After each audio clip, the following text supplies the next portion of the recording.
So what we know is that in Myhre syndrome, about 3 out of 4 individuals will have some type of heart problem. Now, many of these are quite mild, and about half will actually be born with some type of heart defect.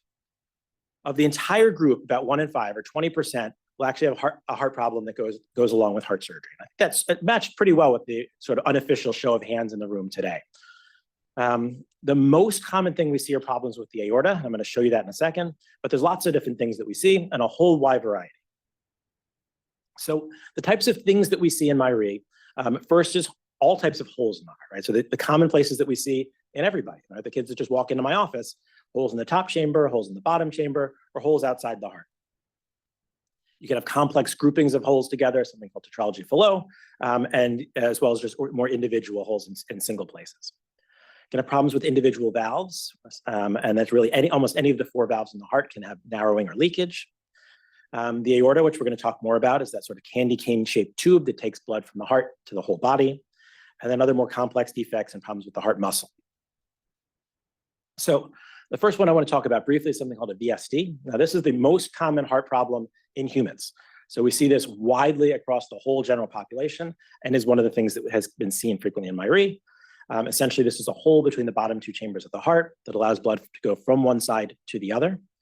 We see these all the time. In general, small holes are not much of a problem. Big holes need surgery, and ones in the middle are a little bit more tricky.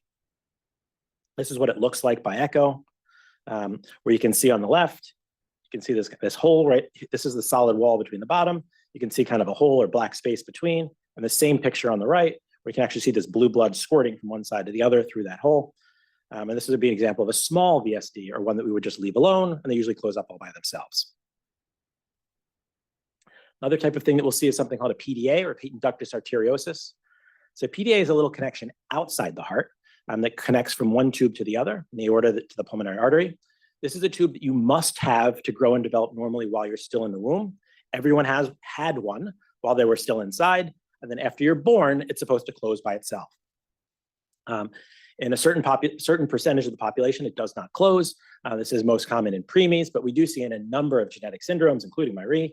And you can see that with the echo image on the right, where you see this sort of blue tube that takes blood from the heart to the lungs, and this blue tube over here that takes blood from the heart to the body, and this little red thing in the middle, which connects the two, which is not supposed to be there. These generally also close themselves. When they don't, there is some medicine we can use to try and help it close. And if it still won't close and is becoming a problem, there's a little catheter procedure where we can drop a little sort of metal device in there to seal that off. Back when, not that long ago, we used to have to use, it was always surgery to fix this, but now this is one of those things that our catheter docs have stolen from our surgeons, and this can be done in same day in about 45 minutes to put a little plug in there, close it off, and then you're fixed. So problems with the aorta is probably the most important thing that we're going to talk about. So the classic narrowing of the aorta is something called coarctation of the aorta. And the picture on the right, I think, shows it better than anything I can describe. Right, this is essentially when the aorta, which is that main tube that goes from the heart to the body, pinches down like an hourglass. And when that happens, the area above that pinching gets quite high pressure. So you end up with high blood pressure in the head and arms. And then everything below it ends up with low pressure. And so you end up with low blood pressure in your legs and everything below it. This is a problem that, depending on how narrow it is, depends on how severe. Some of these we can just watch for a little bit, and some do need surgery to fix. The picture there is discrete coarctation, where it really just pinches down like an hourglass. The cousin of this is the long segment aortic narrowing, or aortic hypoplasia, which is actually what is seen more commonly in Myhre. But rather than having a simple pinch point, you end up with sort of a long segment that pinches down and is sort of long and slender for a period of time, rather than a single pinch point. And this is what we see on this image taken from one of the Myhre papers, where you can see when the images come out, they don't come with these little white arrows, but it's always easier to find the problem when there are white arrows printed on the diagram. So you can see with the arrows, at the arrow there, and it's zoomed in super much on the right, you can see the area where it looks like it's all the same size as this white tube right here, which should look like a garden hose in its thickness, even.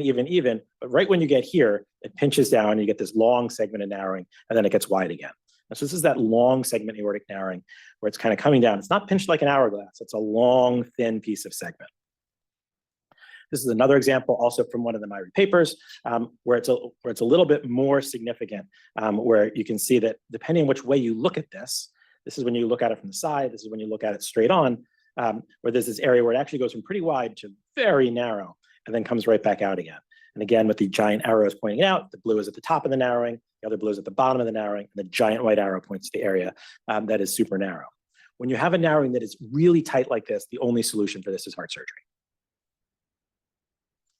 Now, this is the most, I would say, the most important, if not the most common, heart condition in Myhre. This has been seen in about 60% of individuals with Myhre, of which most is pretty mild, and about 20% is more significant that has required some type of intervention. When it does get significantly narrow, this is not something that typically can be addressed in a cardiac cath lab. Usually does require open heart surgery to fix. And in the 4 cases that were reported, all 4 required reoperation for this. So even if there's a good repair at the initial repair, there's a pretty good chance it's going to come back and you may need something else done about it in the future. I think that's important for heart doctors. If your cardiologist doesn't take care of a lot of patients with Myhre, is to recognize that if you've had aortic arch surgery, that the risk of it coming back is not trivial, and then it does need to be followed closely over time. Pericardial disease. So the pericardium is the sac in which the heart sits. Right? So the heart is, it's a nice beating structure in the heart. It's a nice beating structure in the body, the most important organ in the entire body. And as it squeezes, it sits in this sac of fluid. It's almost like sits in a balloon. And that's what keeps it safe and has a small amount of fluid in there so that with each heartbeat, it's not rubbing up against the walls. The pericardium can have problems with it. So the pericardium, that sac in which the heart sits, can get thickened. It can get irritated. So thickening or irritation would be called pericarditis. Or you can get fluid that sits in that sac. So the heart is essentially sitting in a balloon full of water. And if you get that buildup of fluid, then that starts to squish on the heart.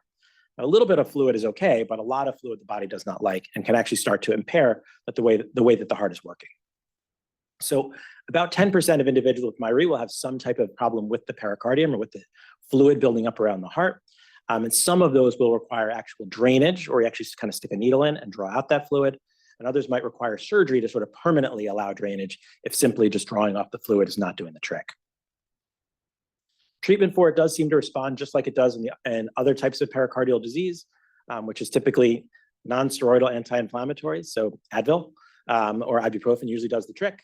In rare cases, we use things that are stronger than that, steroids, but typically your regular over-the-counter ibuprofen is quite effective for this. Heart muscle disease. So a second ago, we talked about the sac that surrounds the heart. So as far as the heart muscle can also sometimes develop problems. And when you have a problem with the heart muscle, it's called cardiomyopathy. There's a bunch of different types of cardiomyopathy.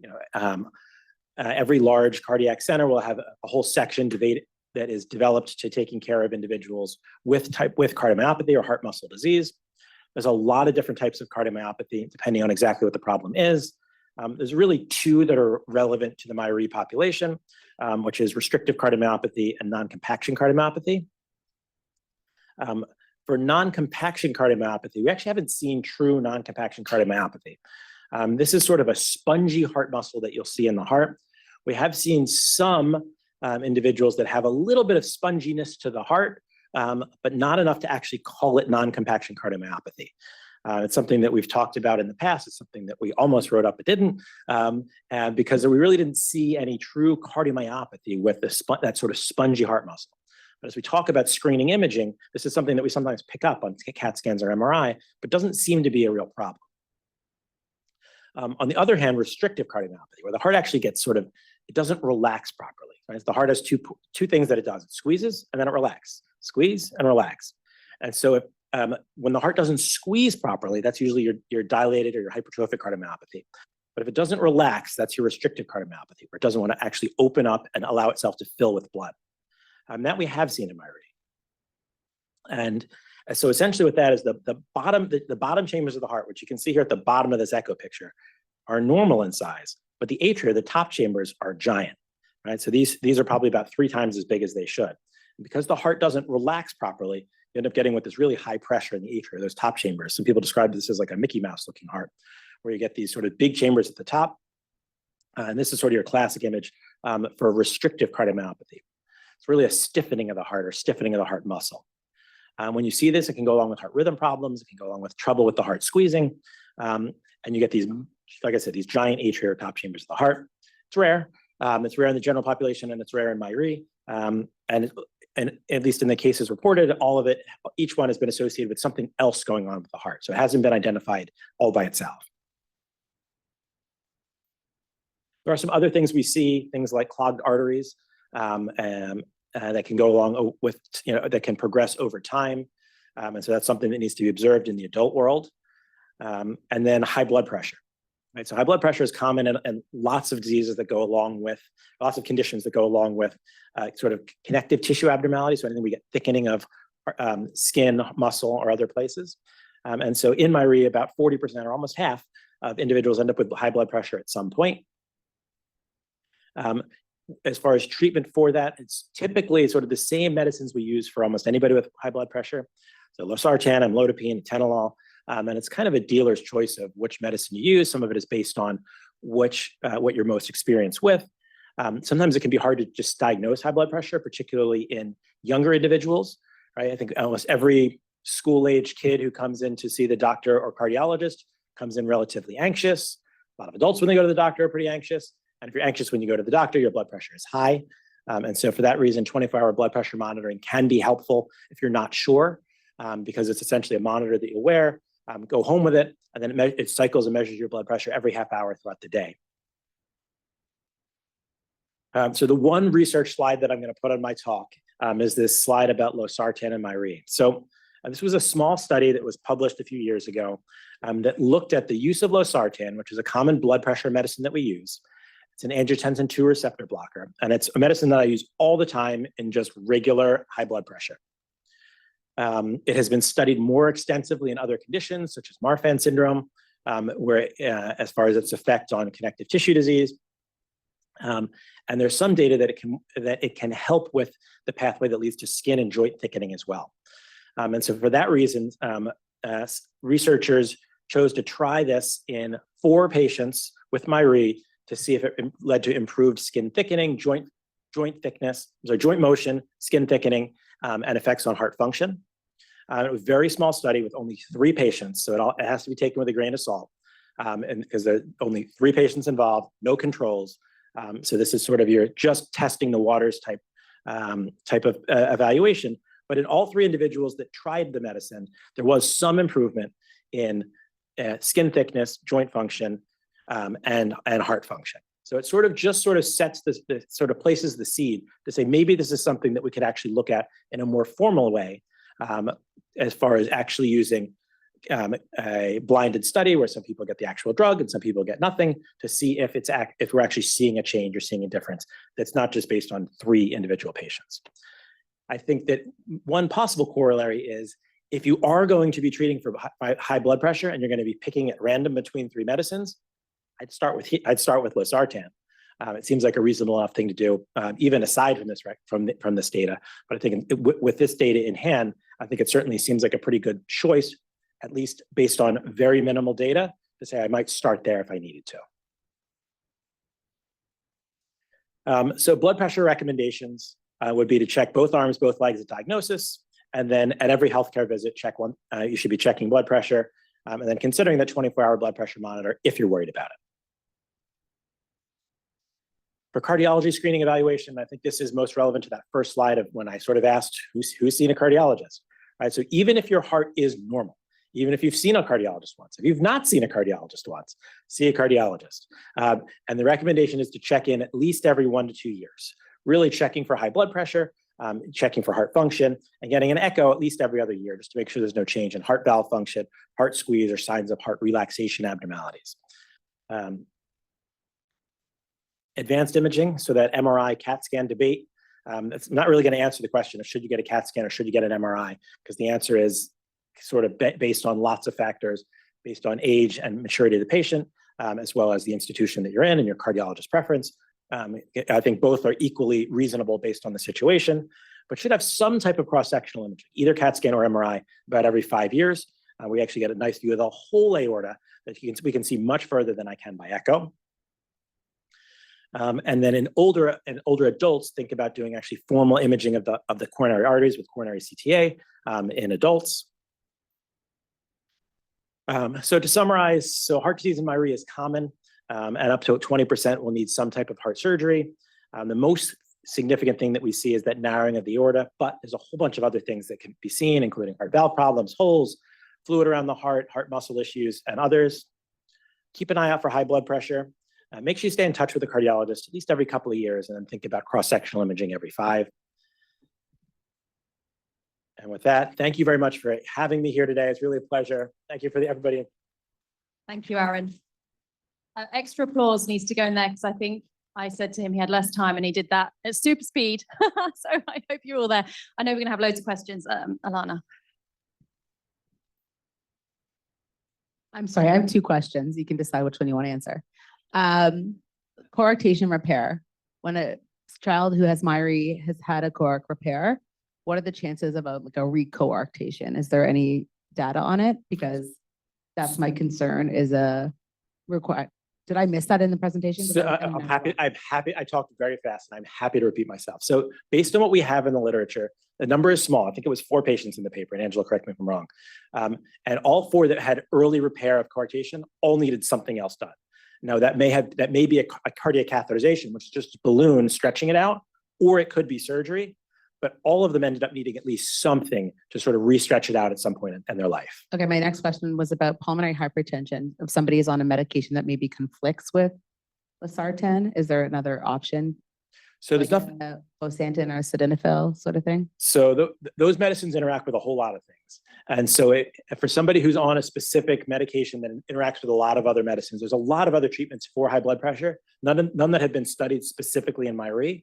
And so that'd be a chance for you to talk with your cardiologist, somebody who knows pH well, knows other types of connective tissue disease.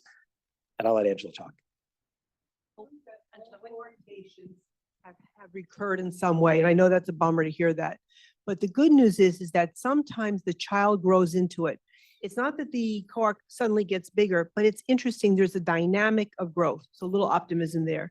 Number 2, pulmonary hypertension is a very nuanced diagnosis and discussion. I almost wouldn't discuss it now because we have to know what causes it. It can be quite complex.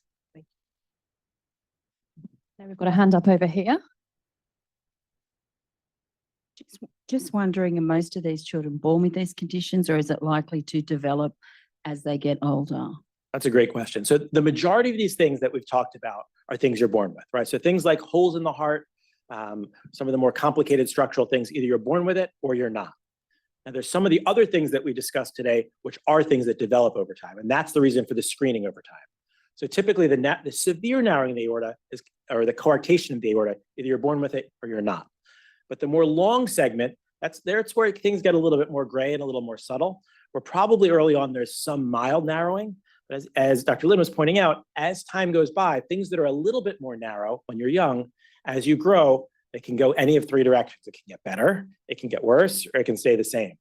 And so that's, which is not very useful, I think, as a parent saying, good luck, your problem's either going to get better or it's going to get worse or it's going to stay the same. But it's honest because we've all seen all of those things happen. And so structural things like holes and narrowing tend to be, you're born with it, and then you follow how it changes as time goes by. Some of these other things like the heart muscle disease and the fluid around the heart, those are typically not born with.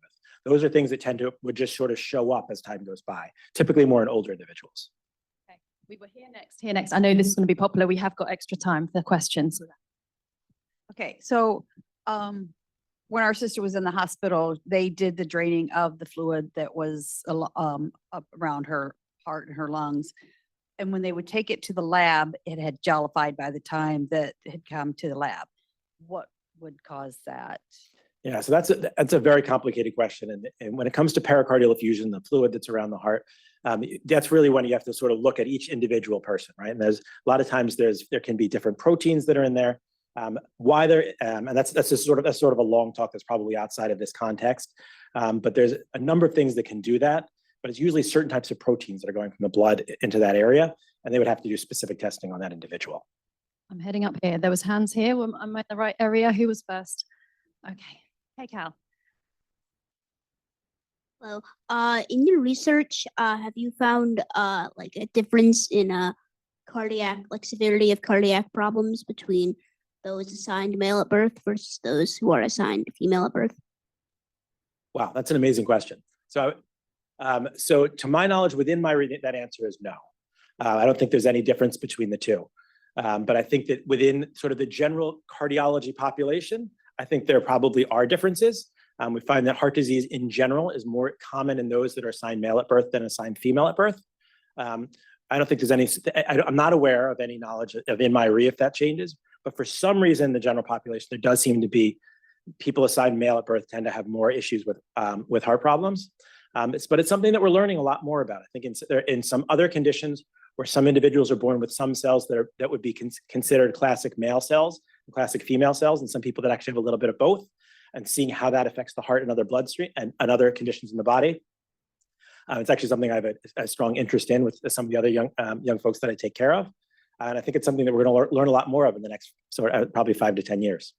Great question. I'm coming down here. I see that you talked about the holes in the heart. How about PFOs? Have you encountered those? And so PFO is an interesting question, right? So a PFO is essentially an atrial septal defect, right? So a PFO is a hole between the top chambers of the heart. Similar to the PDA or patent ductus arteriosus that I showed, a PFO is a hole that everyone is born with. You have to have a hole between the top chambers of your heart in order to be born successfully. If you don't have that hole between the top chambers of your heart, you do not survive the womb. So everybody is born with a PFO. That then is supposed to close over the first days to weeks of life, and sometimes it doesn't. So when we think about a PFO, we think of it a lot like an ASD or an atrial septal defect, which is a hole between the top chambers of the heart. Depends how big it is. And if it's big enough to be a problem, then we'd probably call it an ASD or an atrial septal defect. And those have been reported in Myhre. One over here. Or narrowing and pinching of the aorta that you mentioned, and you said it was likely to come back even after surgery. Would it be coming back in the same spot, or would it be in a different? Yeah, it's usually right in the same place. So whether or not you can see it in another place can be challenging, because we can see sort of narrowing in a couple of different spots. But usually if it's going to come back, it's going to be sort of scar tissue right where the procedure was performed. Okay, one at the back. Hi, doctor. Thank you for being here today. My question is, if a child has a diffuse narrowing of the aorta, either in the descending or mid aorta, what might you see pathologically over their lifespan and to watch out for? And also, does that impact cardiomyopathy? So, yeah. Great question. So when you see sort of long segment narrow, either in the mid or the descending aorta, usually the first thing you're going to see is high blood pressure, right? So if you have a fixed narrowing, everything that's before the narrowing is usually going to be at high blood pressure. Things beyond the narrowing are going to be at low blood pressure. So oftentimes the first thing you're going to see is high blood pressure when measured in the arms. If it gets more narrow, then you could start to have things like exercise intolerance if you're not getting enough blood flow to the legs. And then over time, it's really blood pressure is going to be sort of the first key that you're going to see. As far as effect on the heart and heart squeeze, if there's enough narrowing over enough period of time, the heart's natural response is to thicken. Right? So a heart is a muscle, right? So if you take your bicep, not that big, but if you take it and you sort of lift enough, the muscle is going to do exactly what it's supposed to do. It's get big and strong. The heart is just like the same thing. Right, so the heart is a muscle, and if it's trying to squeeze hard against a fixed narrowing, as time goes by, it's going to get thicker. And we typically see that mostly in small children where the narrowing is really bad. However, if you do have I would say more mild to moderate narrowing over a long period of time, you can develop some thickening of the heart as well.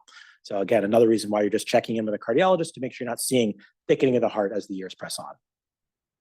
I know how helpful Aaron is. So I think if there are general themes we haven't covered that you would like to cover, email me. I can then start harassing Aaron on email. And we can follow up with some of those key themes if we haven't answered them today. Thank you, Aaron. Thank Everyone, you. please thank him again. Just a reminder while we get set up with our next speaker, that the PT drop-in sessions are happening. So the team are out of this door and they have props. Exciting. So go and see them. They're a fantastic team. Josh and I have had the pleasure of going to see them in Boston, and they're phenomenal. I can give you just some practical hints and tips and stuff you can do and stretching, and I need to remind myself to do them as well. So we're just going to get sorted on this. Also, while we have 2 minutes, If you have already consented to do your sample, don't forget to pop in. It will literally take 5 minutes. If you haven't consented yet, we've got some QR codes out in the reception area. If you want to do that overnight, it just saves you about 20 minutes tomorrow. If you're considering it, again, any questions about any of it, if you've got any concerns, let us know and we'll happily answer your questions. Okay. I will introduce our next speaker. Dr. Mersedeh Rohanizadegan is an assistant professor of clinical medicine, translational medicine, and human genetics at the Hospital of the University of Pennsylvania. She's a board certified in internal medicine and clinical genetics. Her research is focused on breast cancer genetics, hereditary cancer syndromes, gene discovery, and genomics. Her clinical interests include cancer genetics, prenatal genetics, and adult general genetics, such as hereditary kidney disorders, skeletal disorders, and intellectual disability. Please join me in welcoming Mersedeh. Thank you. Thank you so much, Kate, for the introduction. I'm honored to be here today. Thank you, Angela, for the invitation. As a geneticist, this is my first time to be in a patient conference, and it's really a great experience for me to see you all here and all the wonderful questions you guys ask. And I'm learning a lot from you as well. So I have a little bit of experience in cancer genetics. I wouldn't say I'm very expert, but as you guys may know, there are some discussions about that risk of cancer in Myhre syndrome, and we just want to touch base on that, talk about the possibility of cancer risk in Myhre syndrome. I don't have any disclosures. So these are my objectives. So I'm going to talk about first what is cancer versus neoplasia. What do we mean by hereditary cancer? And then specifically talk about SMAD4 and cancer associations with that. And already some of the speakers talked about that, but I want to again emphasize about the difference between loss of function and gain of function mutations, SMAD4, and just review the case series that Dr. Lin published on cancer and a possible surveillance that we can have for the cancers in patients with Myhre syndrome. So first, I want to make sure you probably know what is cancer, but people use different terms to talk about cancer, neoplasia, tumors. So these are a little bit different. So cancer is just a disorder of abnormal cells. It's a disease of the DNA in the cells that can invade and spread to other parts of the body. When we say a neoplasia or neoplasm, it does not necessarily mean cancer. So neoplasm can be benign or can be cancerous. So it's just an abnormal growth of a tissue or abnormal bulk of cells. The same for the tumor. So not every tumor means cancer. So tumor can be just abnormal tissue or cell growth. So I just wanted to show you here in a picture how different they look. So on the left, you see the normal cells, and on the right, cancer cells. So it's like an abnormal growth. And then when we talk about metastasis, what we mean is that the cancer cells from the place that they originated, wherever it is, they go through, for example, bloodstream to other organs, other parts of the body, and that's when we call it metastasis. And then the cells, when they go from normal cells to cancer cells, they go through different stages. Those are not, again, not cancer. We can call them precancerous stages, but having hyperplasia, you may hear it of like these words, or a dysplasia, those are not cancer. These are precancerous stages.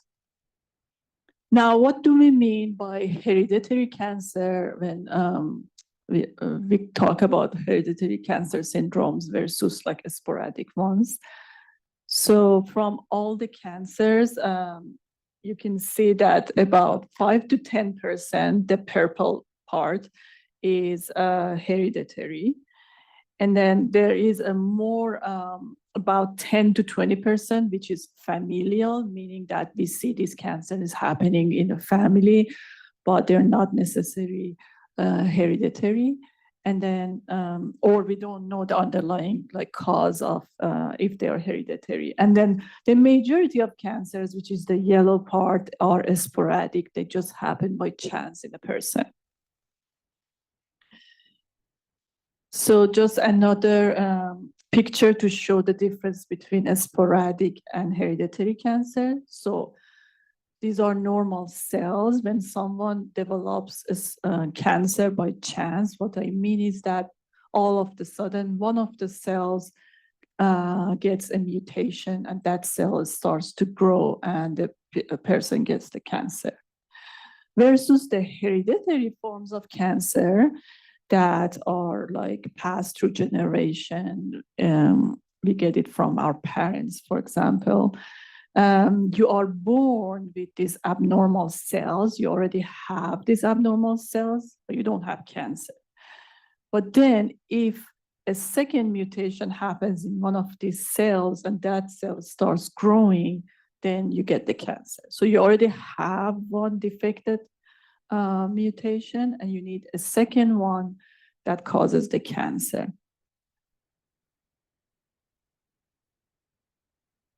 Now going to SMAD4 specifically, again, you guys have heard other speakers talk about the SMAD4. I'm not going to go through the details again, but it's one of the more than 20,000 genes we have in our body, and all of the genes are important, obviously.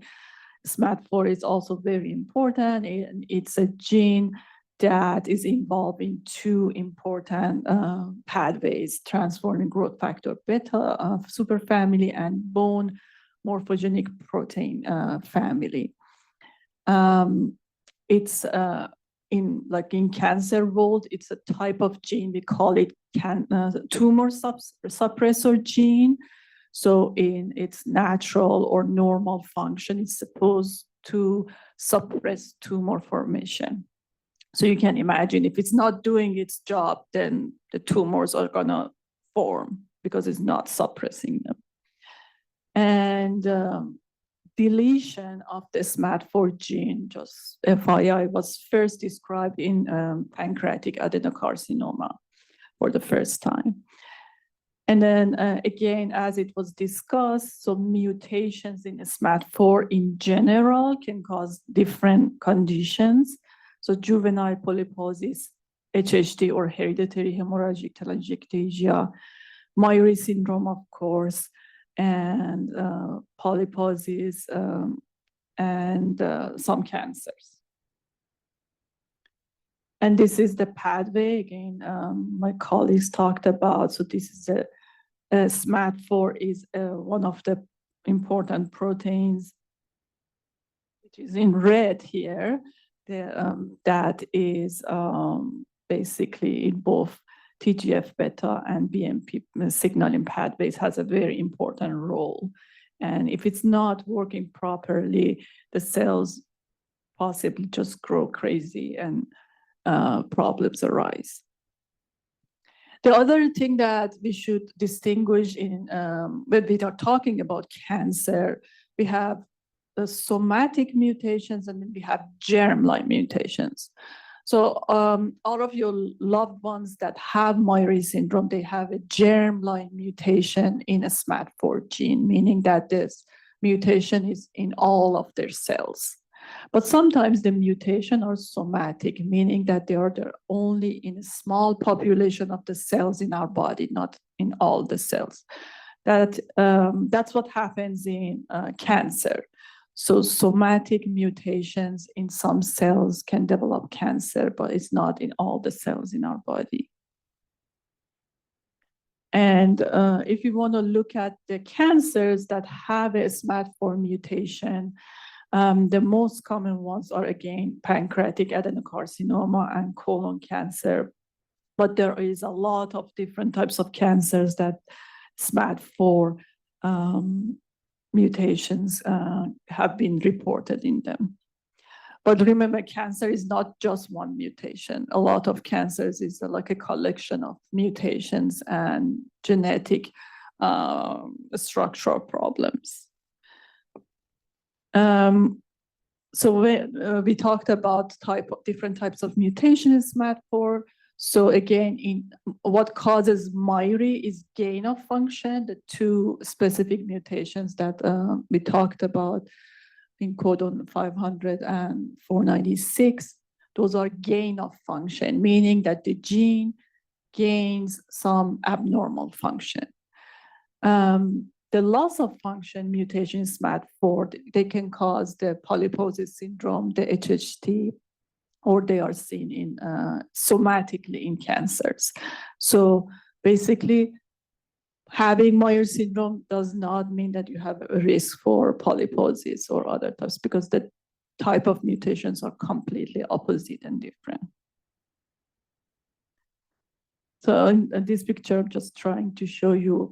So if this is the wild type cells, gain of function, so it means they gain something extra, and loss of function means that they lose some type of function or activity that they're doing, the cells. So Dr. Lin and her colleagues, they published this paper about possibility of association of some neoplasia. Again, it's not just cancer or any neoplasia with Myhre syndrome. So basically in this paper, they are reporting 6 different patients with Myhre syndrome who develop some kind of neoplasia. So just want to highlight here that, sorry, I can't see. So patient number 1, 2, and 3, these 3 first patients had endometrial cancer. And as you can see, the first 2 have the mutation in codon 496, and the third patient has mutation in codon 500.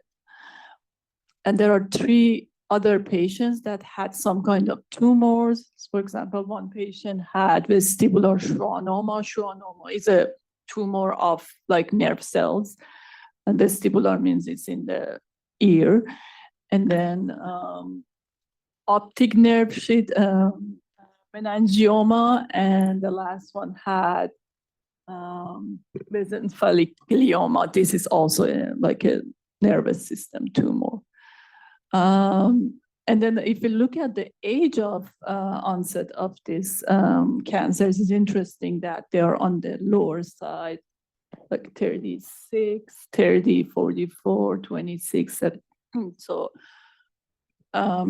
it's just keep in mind that they happen at a younger age that we expect in general population.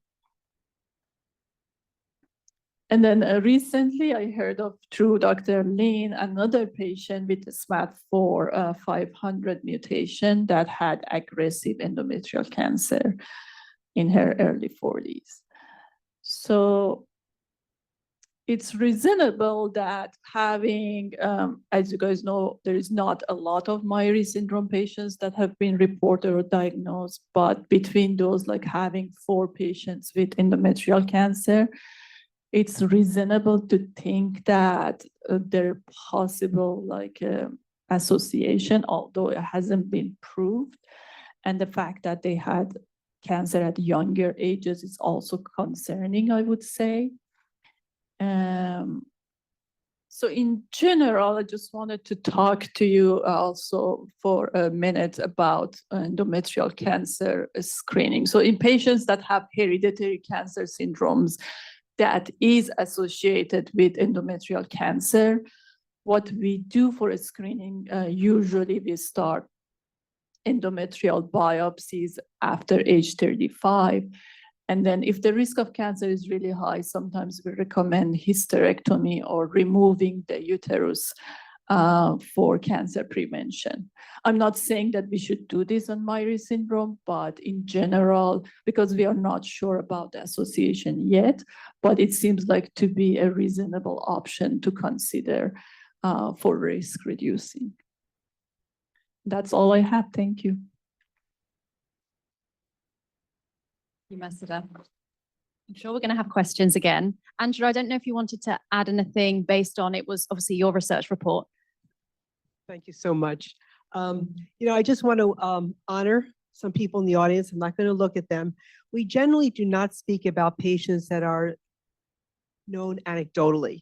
But there is a patient, that the fourth one, who did truly have endometrial cancer, and I had the opportunity to review the records. So this is something we hope will be reported.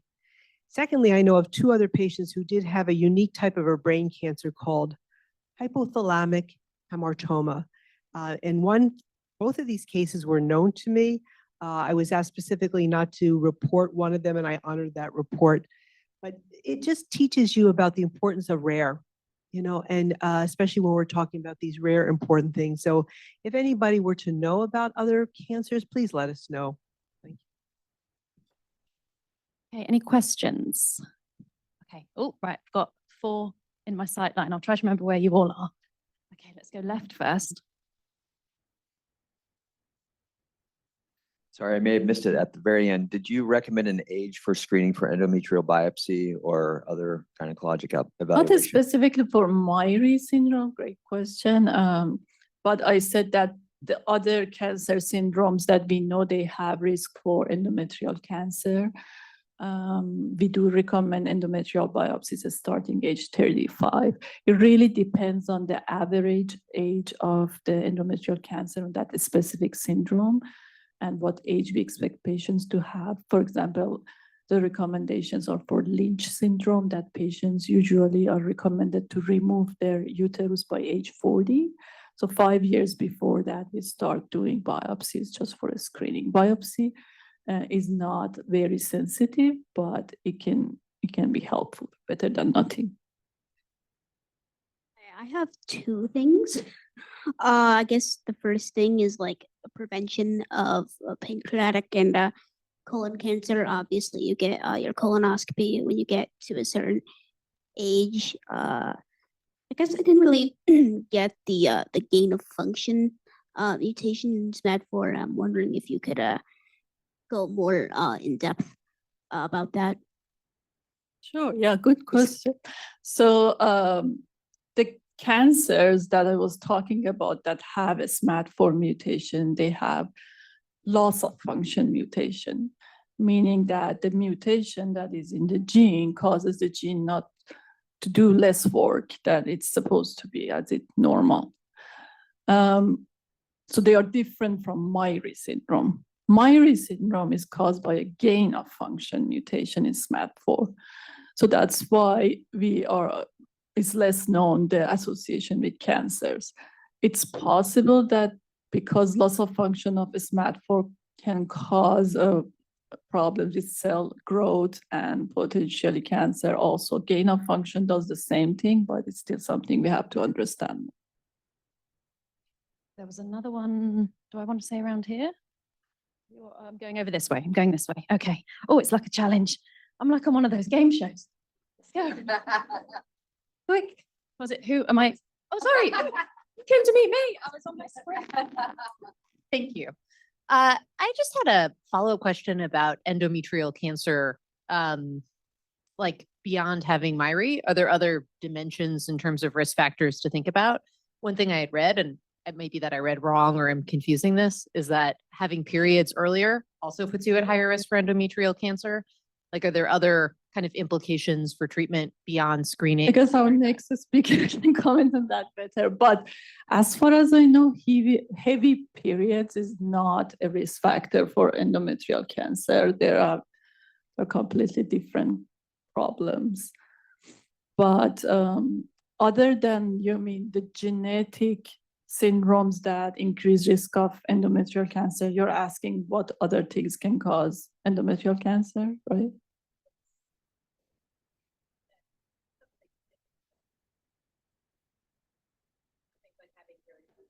Oh, I see. That I don't think it's known, and I don't think any of those are risk factors, but I let Dr. Lin talk. So we have to start with the fact that endometrial cancer is a neoplasia. In general, there was a slide there that shows the transformation is something is in the endometrium, we call it hyperplasia. There is a proliferation. The next stage is either dysplasia or metaplasia, and then you go to neoplasia. So we currently do not recommend any type of invasive biopsy, but we are educating and talking to people. So if you have a daughter at this end who has premature puberty, excessive periods, and very heavy, and that has happened, we feel that that is a signal to us. Not proven, but it's prudent to just watch more carefully. And so that's our pathway. Does that sound okay? Yeah. All right. Thank you. Thank you. Any final questions? No? Okay, lovely. Thank you, Mersedeh, once again. On to our next speaker. Dr. Monica Mainigi is an obstetrician gynecologist and associate professor of obstetrics and gynecology at the Hospital of the University of Pennsylvania. She is board certified in obstetrics and gynecology, reproductive endocrinology, and infertility. She provides adolescent gynecology services to patients at Children's Hospital of Philadelphia and specializes in disorders of puberty and adolescent gynecological surgeries, including management of congenital anomalies of the female reproductive tract. Monica, as we've already, I think we had a pre-questions because this is a very hot topic amongst our community. So we're so thankful for you're here. Everybody welcome Monica. Thank you so much. And thank you for this great organized conference. I have learned a ton. I have learned so much from all of you today. I am definitely not an expert in this syndrome, but will give you hopefully my gynecologic expertise more overall on managing adolescent gynecology. So I am going to assume at first the role of a high school health teacher, give you a little bit of introduction to female anatomy. If there's anything like my high school health teacher in Catholic school, didn't get much. So I'm going to start with the introduction to female anatomy and the menstrual cycle, really talk a little bit about what can go wrong, why things go wrong, and how can we help with some of those. So just in general, just a preface, I'm going to talk about typical XX anatomy, not go into gender identity and all of the other things that kind of encompass gender, but really just talking about XX anatomy, internal, external, and physiology. So just a kind of basic reminder of female anatomy kind of internally. The vagina is about 5 to 6 centimeters, and it leads into the cervix, which is the entrance to the uterus. The uterus, the lining of the uterus, we call the endometrium, which is what we were just talking about, where endometrial cancer originates. Every month, this endometrium grows in response to the hormones estrogen and responds to the other hormone, progesterone. A period is when you shed that lining, and then every month it regrows again. The uterus is connected to the fallopian tubes, which are predominantly useful to transport egg and sperm. And then at the top are the ovaries. Ovaries with 2 big functions. One is making eggs, and the other is making the hormones, estrogen and progesterone. As crazy as it sounds, every month our body is trying to get pregnant, though many spend time preventing that. I won't get political, I promise. Externally, female anatomy, 3 holes. We've got the urethra, the vagina, the anus on both sides of generally we talk about the hymen, which is the internal entrance to the vagina. The external portion we call the vulva, with the labia majora and labia minora on the outsides kind of protecting the vagina, and the top being the mons pubis, which kind of, again, all of that kind of insulating the vagina. So just to talk a little bit about a menstrual cycle, what's a normal menstrual cycle? What's an abnormal menstrual cycle? So what's normal? We always talk about this 28 days, which is really just an average. Cycle length should vary between 24 and 35 days. Anything outside of that is probably a little bit abnormal. We can talk about when it becomes normal, but just an average, that should be where it lives. And it should be pretty predictable. If it's normally 24, 25 days, that should continue. Most people bleed for about 8 days. Blood loss should be around 80 mLs. That's a really arbitrary number. I have no idea. I couldn't quantify that. More often, you'll hear people ask how many pads do you use a day, how many tampons are you using a day, are you soaking clothes at night? Much more concrete things can kind of be used to quantitate that. And again, the pattern should be generally predictable, but not in the beginning. It's really normal for it to be abnormal in the beginning, and we'll talk a little bit about that. So what's happening each month? Actually, to have a normal menstrual cycle, it actually all starts in the brain. There's a portion of the brain called the hypothalamus, which actually starts with the hormones that actually tell a second part of the brain, the pituitary gland, to make the hormones FSH and LH. Those are things that actually are going to then circulate in the bloodstream and talk to the ovary and tell the ovary to make an egg. The ovary can then respond to those hormones by making estrogen and growing an egg every month. So once that happens, once that signal from the brain comes, the ovary not only egg begins growing, but the cells that are around the egg actually start making a hormone called estrogen. Kind of that's the hormone that most of us are familiar with. And that estrogen actually is important both for the egg and we'll talk about for the uterus. About midway through the cycle, that egg that's fully grown then ovulates or releases into the fallopian tube. And that's a process called ovulation. What's happening is that estrogen that's being made by the ovary is actually acting on that endometrium or the lining of the uterus for it to grow. And every month, because it's been shed, it has to regrow from a group of cells that kind of stays at the bottom of the endometrium. After ovulation, a second hormone called progesterone comes, and that actually stabilizes the lining of the uterus, which will become important when we talk about hormones, how we use hormones to regulate periods, and stabilizes the lining and prevents it from kind of overgrowing. So it's really important to have that balance of estrogen and progesterone in the uterus to kind of keep the uterus healthy. And we'll talk, that is actually one of the things, just to lead back to the question that came up, one of the biggest risk factors for endometrial cancer is actually unopposed estrogen, where you have estrogen causing that lining to grow and grow and grow without any progesterone around, which stabilizes it. So one of the biggest risk factors for endometrial cancer is actually unopposed estrogen or irregular periods, because it's people who haven't seen progesterone much of their life. So what happens at the end, what causes that lining to shed is actually when there's no embryo around, no HCG, which is a hormone of pregnancy, that actually, when that's not around, the body senses that estrogen and progesterone levels drop, which then cause that lining to shed, and that's a period. So basically then all over again, the next month, that lining has to regrow, stabilize, and shed again. But again, as I mentioned, it can take a long time for all of this to work. We talk about the average age of the first period between 12 and 13, but really we say anything 8 and above is within 2 standard deviations of normal, is normal. We're seeing some puberty start earlier, but interestingly, the average age of menarche, that first bleed, hasn't changed much over the last 50 years. Usually, people always come to me, they want to know when their daughter's going to get their period. It usually comes about 2 to 3 years after we start seeing some breast budding.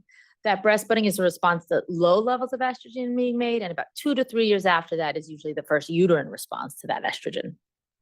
And again, the first period is not always because of an egg being released. It just can be a long exposure to estrogen that leads to kind of growth of that lining of the uterus and some irregular bleeding. And actually can take about up to 3 to 5 years to really, for that cyclic process, brain to ovaries to uterus, to work. If you look at 3 years after the first time they bled, about 60 to 80% of girls are regular, and it's about 90% by 5 years, knowing that even some people take even longer. So I think it's really important when we think about periods, working up irregular periods, to do it, but also not overreact, that it's really normal to be irregular in that time of adolescence. So when do you need to worry? Well, I know your parents, you always worry, but I mean, I think things to really think about. Pain, especially if it's not controlled with your Tylenol, your Motrin, your ibuprofen, that's probably at least buys you a workup. Again, pain is obviously very subjective, but really the kind of pain that is either keeping a kid from doing the things they like to do, or keeping a kid from activities or school, again, buys yourself a workup. Mood and behavioral changes. We expect some mood behavioral changes. Progesterone, that second hormone, has a lot of systemic side effects, and mood changes being one of them. But if that mood is interfering with their day-to-day operations, there are things that can be done. I'm going to talk a little bit about distress with menses and menstrual hygiene, both with the kids with disabilities, both intellectual and physical, because it can be really disruptive, both for the kids and their caretakers. And then abnormal uterine bleeding, which is what we call any bleeding that is of abnormal frequency or amount. And obviously that will kind of lead into a little bit, because that is one of the signs and symptoms of endometrial cancer. So one of the best things that caregivers or parents can do when they come to me with kind of complaints about period is keeping track of signs and cycles and symptoms. I have no affiliations with any of these companies, but these are just things I use a lot. These are actually two apps, Clue and Flow, that I like a lot for tracking periods. They are emoji based, and it's not just bleeding. It's bleeding, heavy, light, spotting, but mood symptoms, emotional symptoms, energy symptoms, sleep symptoms that can really be tracked. And when someone comes to me and shows me these kind of tracks of this is what's happening every month, I notice moods, and I can really help to have that. Yes, it's coming immediately 3 days before they get their period. They're seeing significantly changes in their energy level, and it can be really helpful for us when we see these to kind of be able to quantify and see how it relates to periods. So let's start a little bit with just the painful periods. It's the most common gynecologic complaints in all women, but actually specifically in adolescents. About 80 to 90% of adolescents probably complain of pain with periods that keep them from doing some of their normal activities. Causes a lot of missed school each month. And it actually is due to contractions of the uterus. And like I said, you're trying to expel that lining of the uterus, and the uterus literally physically is contracting to get that blood out of the uterus. So anti-inflammatory medications are actually a lot of our first line. It's our first line because not only is it a pain control, but actually decreases the contractions of the uterus. So first line for most of my patients is to give them ibuprofen, and actually about 600 milligrams for a fully grown girl is the dose that's needed to truly prevent those uterine contractions or lower the amount of uterine contractions. But once it gets beyond that, I think hormonal medications do come into play. It helps not only, it can decrease the amount of bleeding, and I'll tell you a little bit about why the lining doesn't build as much when you're on these hormonal contraceptives, because we're giving progesterone in most of them. And progesterone, like I told you, stabilizes that lining of the uterus. And it can also decrease the frequency of bleeding. So I'm going to go through some of these hormonal medication options. The one that kind of most people are familiar with is the pill or the birth control pill, but honestly, most of the time I'm prescribing it, it's not for contraceptive purposes. These pills contain estrogen and progesterone all month long, the majority of them.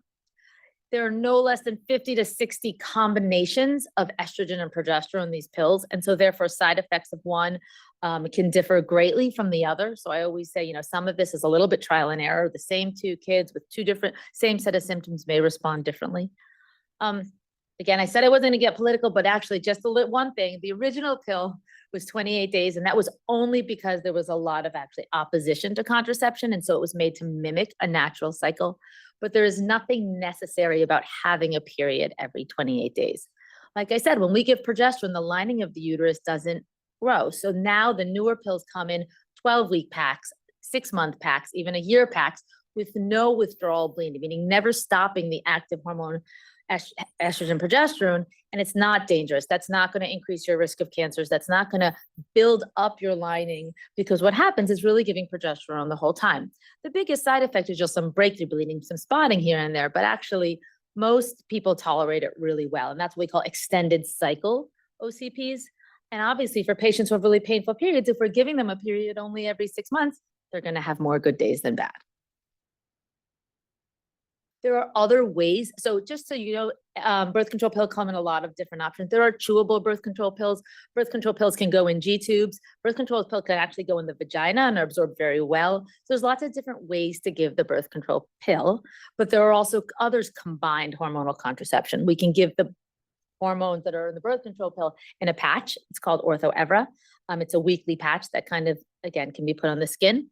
It can be given in a vaginal ring, which is monthly. Obviously, insertion for that is a little bit more challenging. Side effects of the birth control pill, again, irregular bleeding, more common when we give extended cycle. Some people have some nausea and vomiting. We tell people to take it at night. That can help with that. Some breast tenderness, headaches, mood changes. Again, you can hear there are no data that suggests the birth control pill increases weight. That's a big one that I get asked a lot. And in general, it's often the first line, but there are a lot of patients where estrogen can be harmful.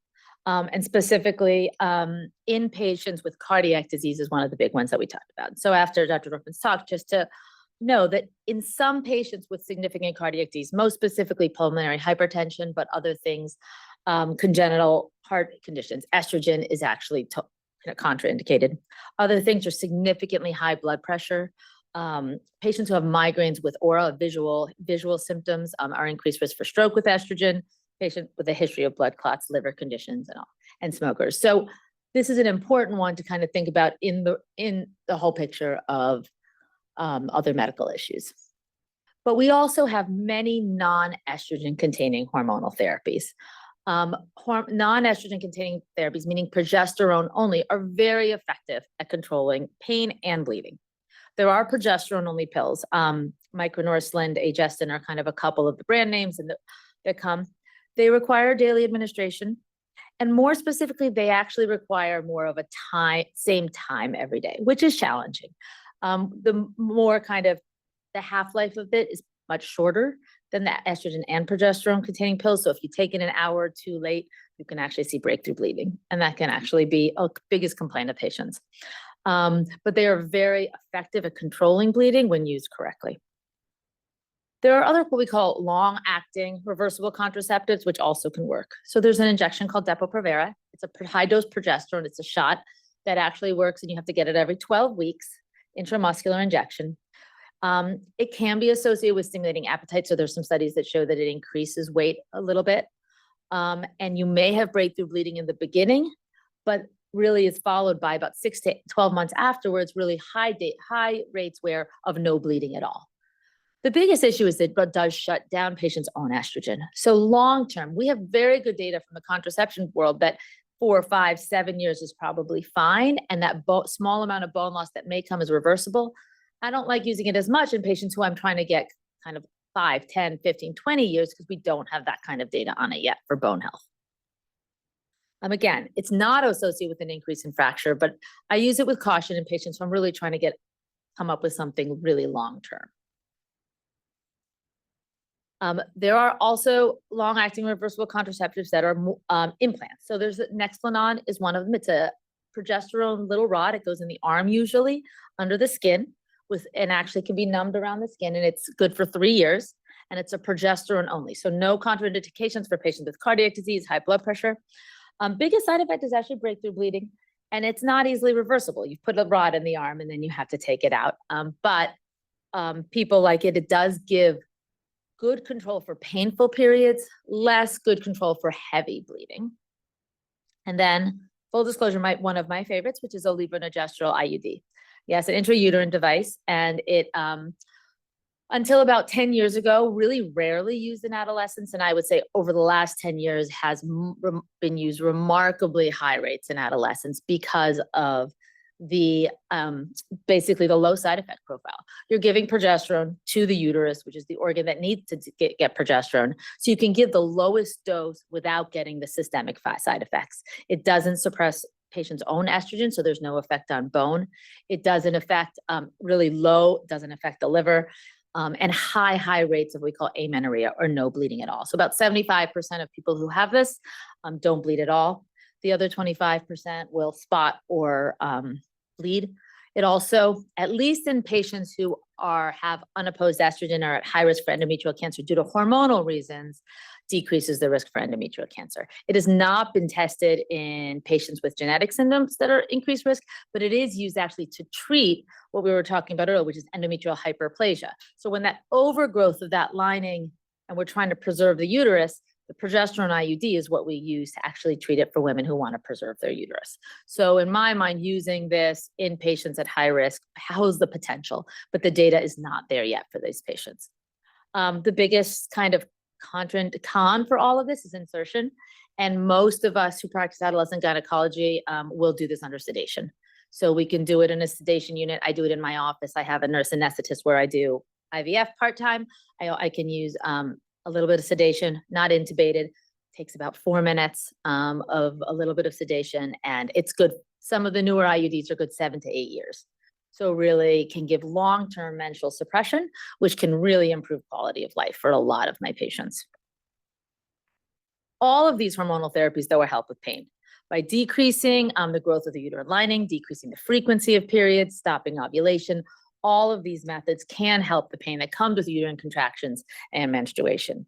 Unfortunately, we don't have a lot of good head-to-head studies where it compares one to the other. Clearly, extended cycle oral is better than cyclic. Long-acting has better efficacies than some of the kind of things that rely on us taking it on perfect use. but really all of these can help. And I think the most important is to talk to both your gynecologist and your medical team to figure out which one is best for you. I think, there are a lot of options out there, but I think we've definitely gotten more comfortable using some of them in the adolescent population as well.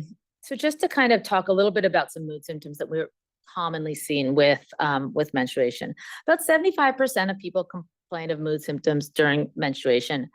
We call it PMS when you have at least a certain number of mood swings: irritability, depression, anger, anxiety, cravings, fatigue, bloating, breast tenderness.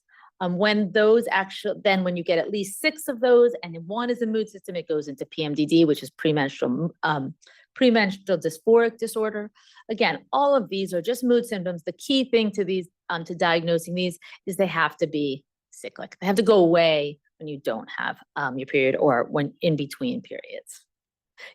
I have teenage girls. I know it's I can't just call it PMS. So there's a lot of different things that have been studied for PMS and PMDD: exercise, relaxation. CBT therapy has helped some people. In general, most supplements have not been shown to be beneficial. People have looked at primrose oil, other supplements. None of those have really shown. The 2 most effective, I guess, pharmacologic therapies, really SSRIs or antidepressants, actually help a lot. And they can't even be taken cyclically, meaning just during that premenstrual time and during menses and then stopped, or continuously. Both show an effect. And certain types of combined hormonal contraception actually have been specifically shown. There's a specific type of oral contraceptive called Yaz or Yasmin, which contains a progestin called drospirenone. It actually works through your neurotransmitters and actually improves PMDD. And there's a lot of kind of interesting work being done there. So we know that menstruation can be difficult for patients with intellectual and physical disabilities and patients on the spectrum. And ACOG, American College of OBGYN, actually has a pretty detailed guidance on how we are able to manage these. I would say when I started practicing about 15, 20 years ago, I had many, many patients coming in asking for hysterectomies just because managing periods was very difficult. And I think now with the options that are out there, we have to do this less and less.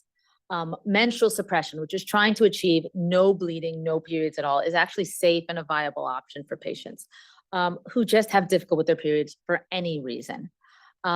Suppression basically should never be started before their first period comes, because it can have effect on growth. But really, any distress with periods is a good reason in my mind, whether it's from the caregiver, from the patient, can really be used to help suppress periods. And the key is just to look at the entire picture from the medical perspective to see which way might be best.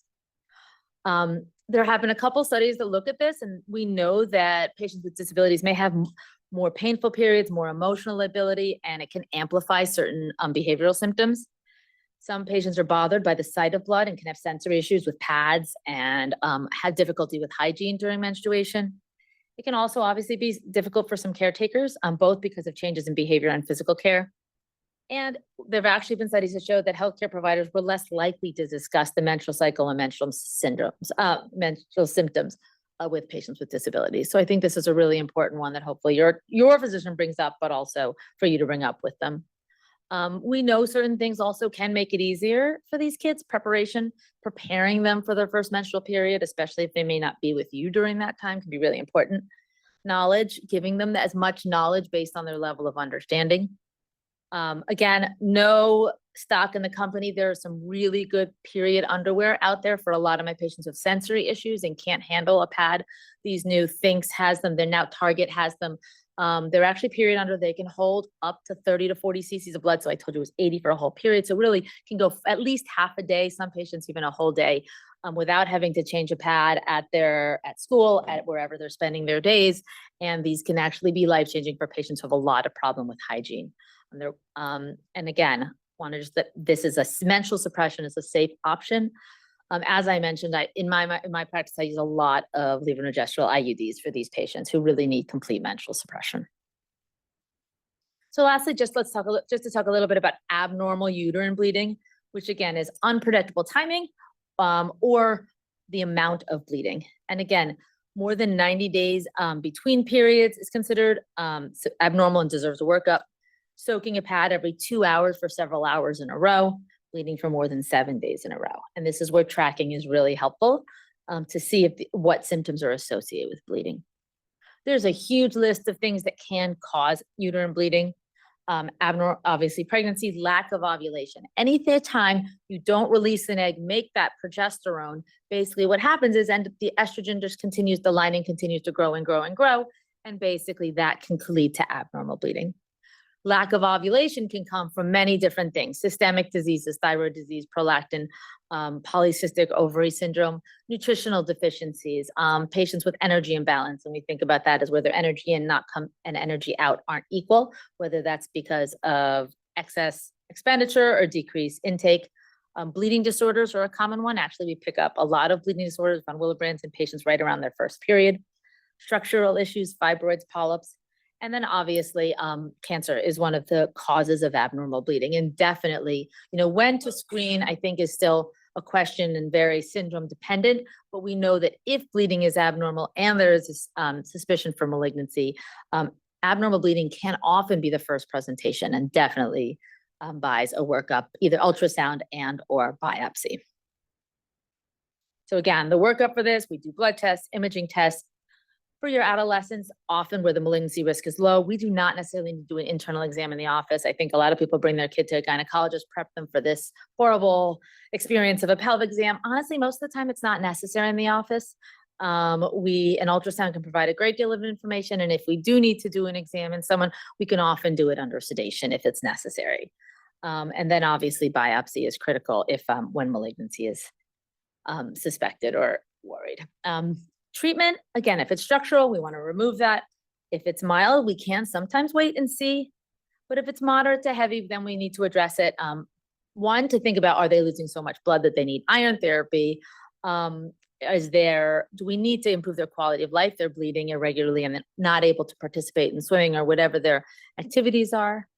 And we can work to basically using our same hormonal therapies to kind of come up with a regular regimen. And like I said, some of the progestin treatments may lower the chance of certain uterine cancers and may be part of the therapy. So again, what we'll do, most importantly, review menstrual history, frequency, duration, amount. The more info, the better. Vital signs can be important: height, weight, growth curves, body fat. So you need a certain amount of body fat to get a first period. A lot of my patients who have chronic medical conditions, they say you need a 17% body fat to actually get first period. So patients with growth disorders may just never get there, and that needs to be addressed. If there's pain, obviously an abdominal exam, a breast exam can tell us where they are in puberty. Like I said, pelvic exam is not always needed, and then imaging can help us a lot if we need to. So that's my overview of Gynecology 101. I am happy to answer any questions. Thank you, Monica. Okay, the hands are going up. I knew they would. I'm coming. Okay, we've got some there. I haven't been this side much. I'm coming over. First, thank you for addressing a very emotional topic with such a clear head and approach. I really appreciate that. As a mother of a young girl who has disabilities. Anyway, wow, sorry. Thank you. My question was about, using an IUD or something like that. I've had phenomenal success with that and not phenomenal success with it. But I wondered, is there a size or an age that you would recommend, or a mental age that you would provide some guidance on? A lot of the people who have Myhre are very petite. My child, not one of them, but I just wondered if you had any guidance about that in your experience. Yeah, so that's a great question. The question was about size of the uterus. Surprisingly, even I do a lot with the Turner's population here. Even patients who are small have actually a normal uterine size. If there is concern, I will get an ultrasound beforehand because it can assess. But if you think about like I said, menarche, first period is usually about 2 years after breast development, which means those 2 years of estrogen give we looked at uterine size in patients who have kind of lower their own estrogen. When they're making estrogen for 2 years, the uterine size actually achieves really normal status. And I have not, at least in my other patients, have not had anyone who could not get. There are smaller IUDs out there. Honestly, I don't use them because they're 2 to 3 millimeters, and I've never not been able to get a Mirena or Liletta the 7 to 8 year one in, because I like the length of treatment. Age is a little bit tougher. Again, I think the right age is when they're disrupted by their periods. Honestly, I mean, I'm able to do such just because of regulations 12 and above, and I have done 12 and above. I mean, really, there's no age to me that's too young. In fact, often the younger ones who are the ones who need even more help with menstrual control than I'm not. I have 1 or 2 patients where who weren't ready for full menstrual suppression through an IUD, where we did stop their periods with what we call GnRH agonists, meaning stop puberty, which we use for premature puberty. I don't love to use it in a patient who is 12, 13, because I feel like if we can get an IUD and it's really going to allow more normal growth, bone development, bone mineral density, all of those things. But there are those options too for patients who really need to kind of push things off for either physical or intellectual reasons. Thank you. Was there one more? Right. So with Myhre syndrome causing scarring issues and the like, with an IUD or even without scarring issues, is there ever a time that you're not able to remove the IUD, and what causes that, and how do you take care of that? So once in a while, the IUD can be misplaced. Most often, even when it's ready to be placed, one of the arms of an IUD, I don't know, has anyone seen an IUD? It's basically a little plastic rod. I have one on my keychain. I know, I can show anyone later. I know, it's crazy. That's how much I love it. So the arms can kind of get a little bit embedded into the myometrium, which is the muscle of the uterus. That's 99% of the time it's misplaced, it's embedded. And then it's a little bit harder to remove. We go in with what's called a hysteroscope, a little camera, can look, and then pull it out with that. Knock on wood, I've never had one in the abdomen. You read these case reports, but that's really rare. The point of that question may have been, correct me if I'm wrong, in Myhre syndrome, since we talk about all sorts of proliferation, could it also happen in the uterine lining? And I've wondered that myself. So the number of patients, we had 1/3 of our patients who had heavy periods. Somebody's raising their hand. And so the distribution of the types of prevention have varied. I think there's at least 2, maybe 3 that I knew of. Somebody wants to tell us something. Okay, so my concern has been, could the IUD ever stimulate hyperplasia and actually get embedded in the uterus? That's a great question. I mean, honestly, I can't say I have any expertise. Just thinking theoretically, it really suppresses endometrial gland proliferation, because it's progestin. I would never put a copper in those. So the non-hormonal IUDs are copper IUDs. You can tell I didn't even mention it because it's a contraceptive, basically, causes a lot of inflammation in the uterus. And that would worry me a lot in patients like that. But because the uterine lining stays so thin, I would think, at least biologically, it wouldn't stimulate proliferation, because we treat hyperplasia with Mirena IUDs. Basically, we give them IUDs too. So again, I don't have any experience. Sorry, can I just clarify that the IUDs are a better option for family history with blood clots and things like that, rather than the contraceptive pills? Yes. So estrogen promotes blood clots. So really, any of those progestin onlys have equally low risk of blood clots. Again, estrogen causes increases your risk for blood clots. So any progestin-based method is safe. But the IUD has higher rates of amenorrhea, which is why I lean towards it for patients where that's our goal. This is a little bit off topic, but has there been any research on mothers that were on birth control, especially Nexplan, that got pregnant and then went on to have a child? So Nexplanon is completely reversible. Yeah, we use it. Right, but if they were pregnant on birth control or any That's a kind of good birth question. control. Yes, lots of people get pregnant with the Nexplanon, with the IUD. Nexplanon, totally safe. Our body makes high levels of progesterone in pregnancy, so that doesn't cause it. The IUD is a little bit tougher because there have been pregnancies with the IUD carried to term with an IUD in place. Pulling it has a danger of loss. But interestingly, because they're progesterone, and lots of people obviously get pregnant on the birth control pill. We've all known some of those. And it basically, none of them actually have an effect for teratogenicity in pregnancy, like causing birth defects. Okay. Cal, and then I'm coming over there. Hi again. I just wanted to compliment you or applaud you for using gender inclusive language, especially in a world that's expansive in gender diversity. So thank you for that. I guess my question is, like, how often should someone see a gynecologist? Should that be part of like their yearly kind of rotation of seeing doctors, or is it like? So at 21, yes, it's gynecologist. So we start with cervical cancer screening at 21. And that's kind of when we generally recommend yearly gynecology exams.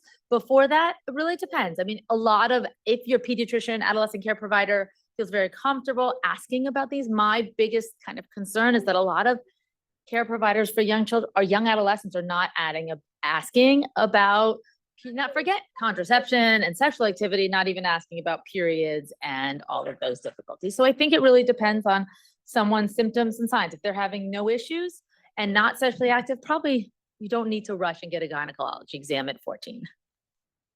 How do you treat premenstrual dysmorphic disorder? Dysphoric disorder? Yes. Yes. Yep, got it. So there's a lot of different options. So some of the things are, therapy, those kind of things can help. The two most effective are really actually SSRIs, were antidepressants. You can either take them just that week you get symptoms or throughout the whole month. And you can actually use much lower doses than we use to treat depression for that.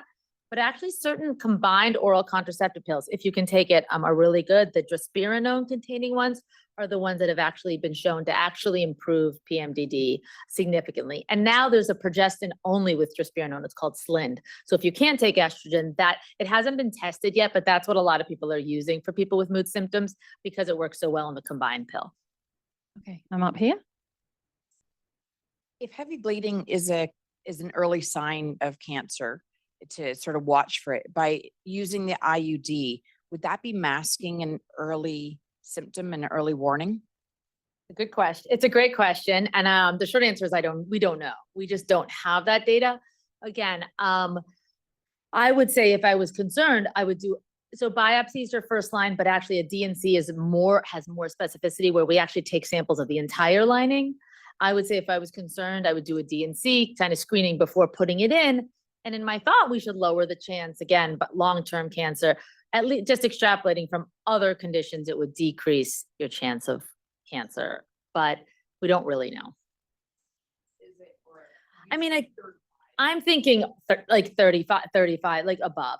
Honestly, even at least looking at Dr. Lynn's paper and all that, most of these, even the endometrial, are in their 20s and 30s. I'd really be curious of the menstrual history in those patients, just to know, were they really patients who had long, prolonged, irregular periods where they actually had unopposed estrogen, to know, did that contribute also? But again, I don't think we've studied it yet. I don't know. Yeah. Yeah. At least in my paper, I looked at my table 5 guidelines, and we don't have anything about gynecology. That's under endocrinology. Maybe when Bert and I start to work on this in the upcoming years, so we can call upon you. I would love to. Oh my God. Yes. Women's health research is often overlooked. See, I can't help people. I had a question I wanted to ask Dr. Lynn.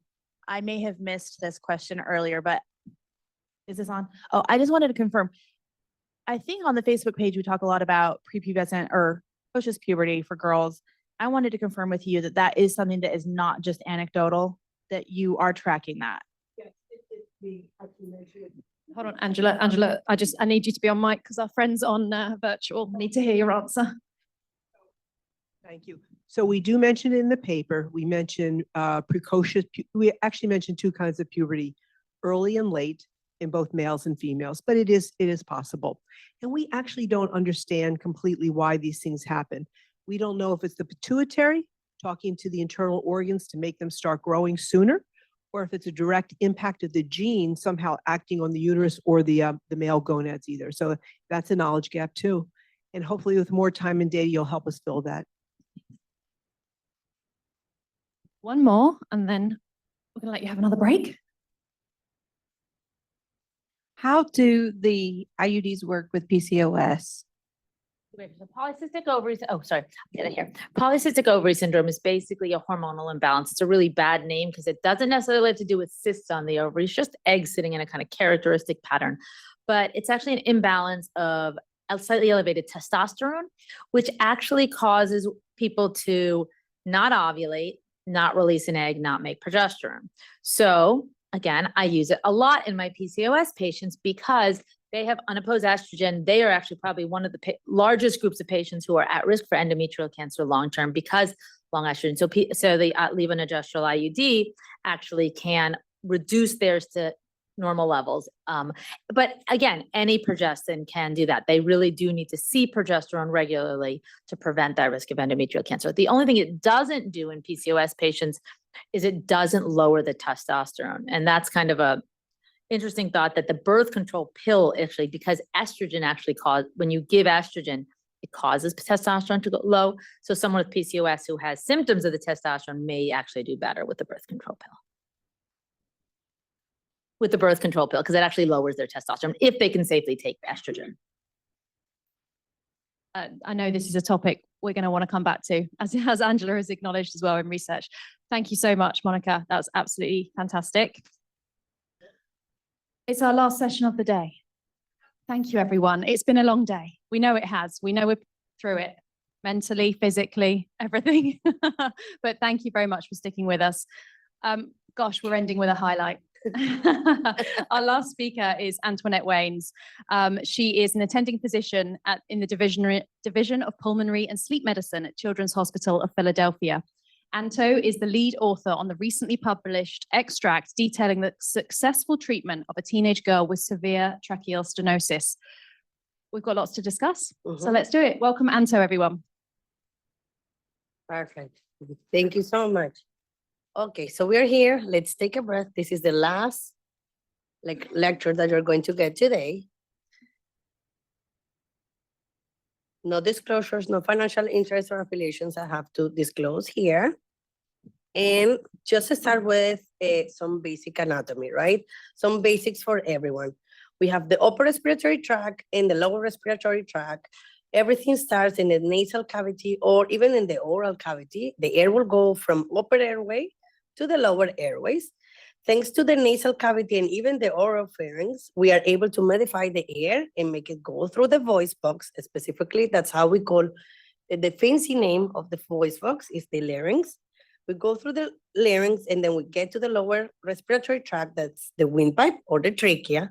And then the air will go through one of the lungs or both of them and end up in the bronchi segmentation. And then we have up to more than 16 generation of segmentation. It looks like a tree at the end. And the leaves of the tree are what we call the alveoli. The alveoli are the sacs where specifically we will have the exchange of air, specifically oxygen. You get oxygen from the air. That oxygen will go through your blood. The red blood cells will gather that oxygen and go to the rest of your tissue and the rest of the organs. And then CO2 will go from those vessels outside, okay? This is where we say that it's where the money is for pulmonary medicine, right? So we need several levels of things need to be normal to be able to get to this point. Number one, we need patency in the airway, starting from the upper airway and the lower airways.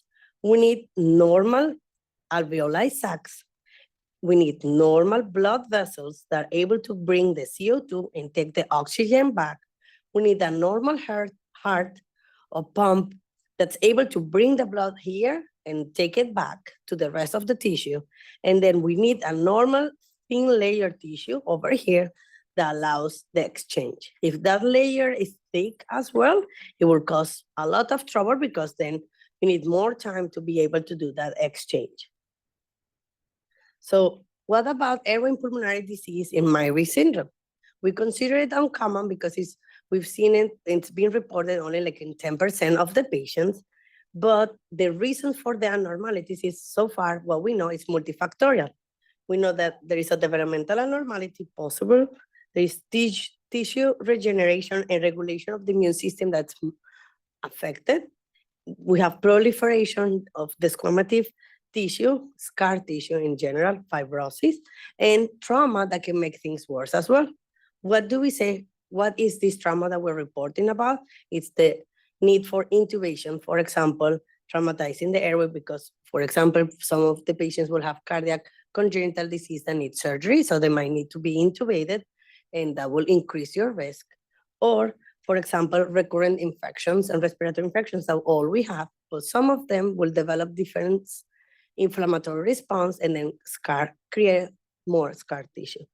We are unable unable to prognosticate who will be affected, who will be that 10% of patients with Myhre syndrome that will develop airway disorders. What we say is like all these multifactors will cause narrowing of the tubular structures and then cause trouble. So this is a closer view of our airways. This is normal anatomy of the upper airway. What we're seeing here is the coena. That's the fancy name of saying the communication between your nose and the pharynx. Then we have here what we call the glottis, and this is the voice box or larynx, another fancy way to say it. And it looks like a toilet seat. The area that you're seeing here, will go up and down and cover the vocal cords.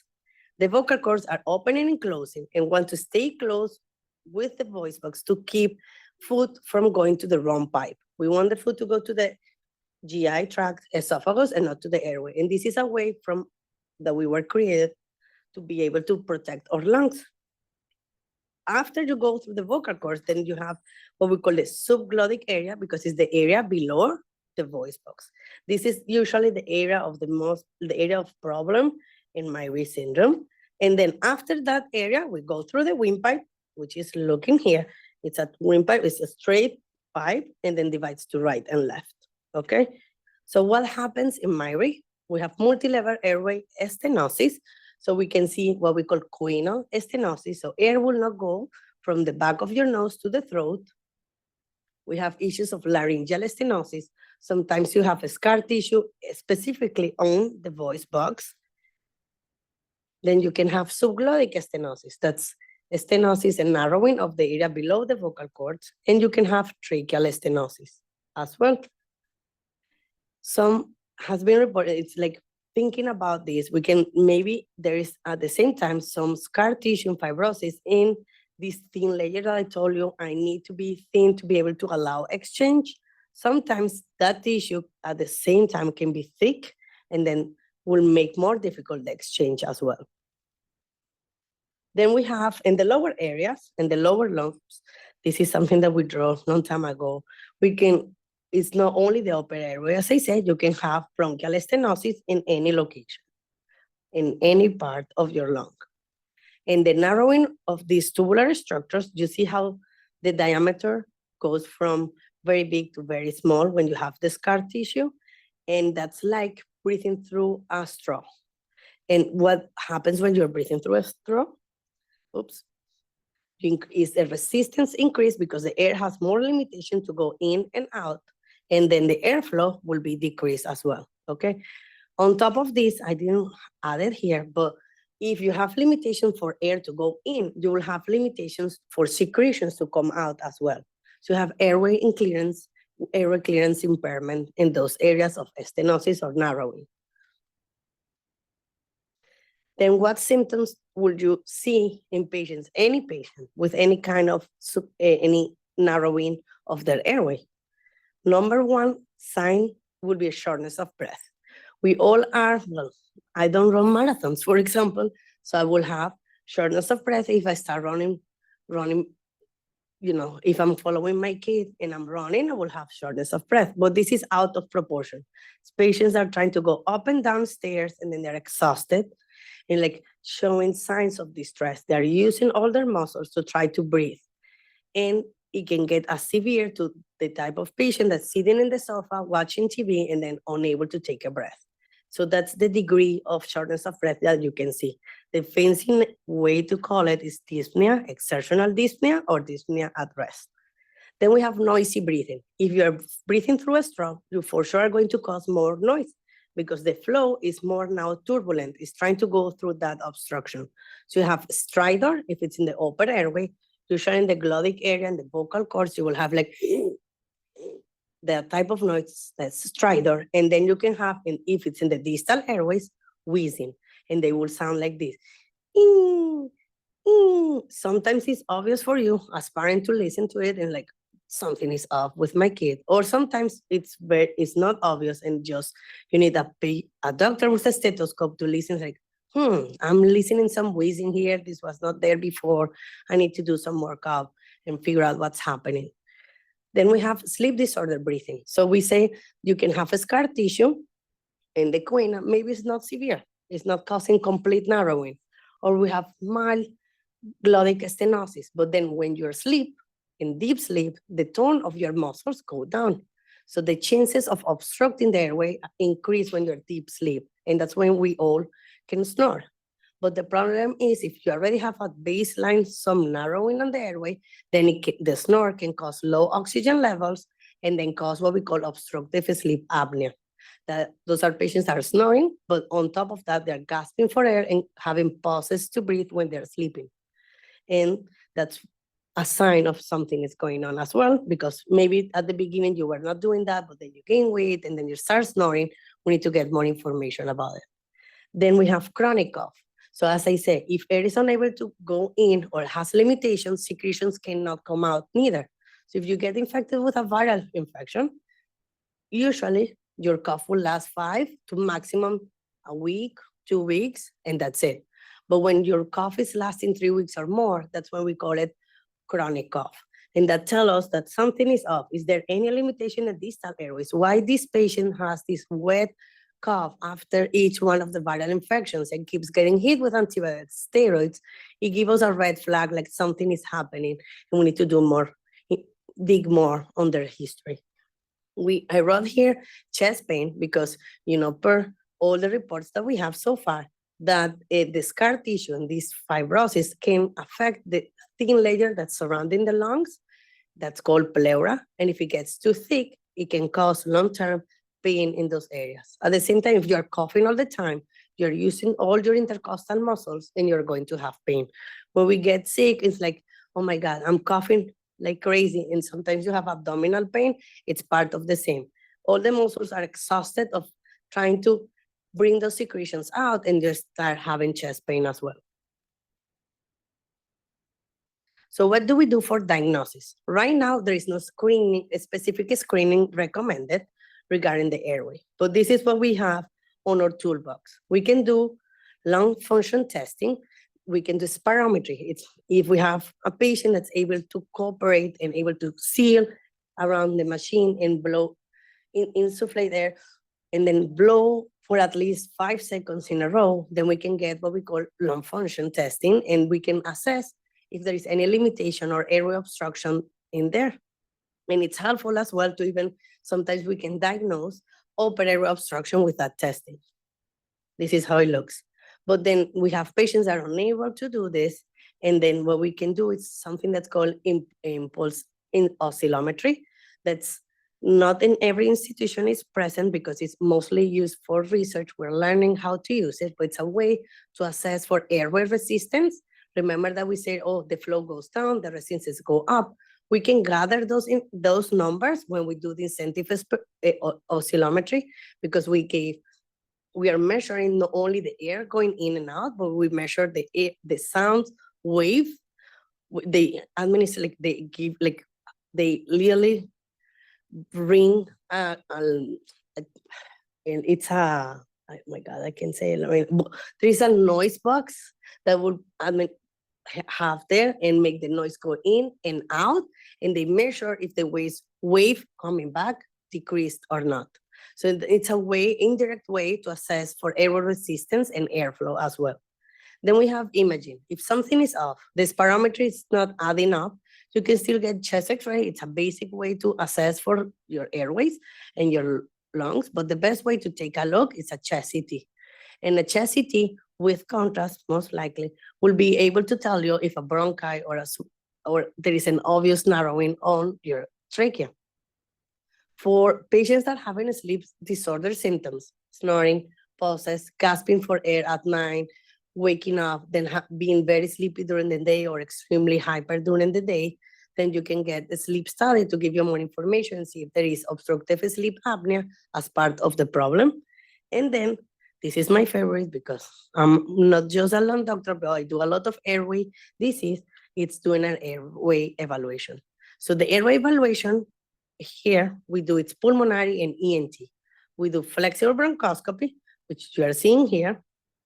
And then we do rigid bronchoscopy that's done by the ENT doctors.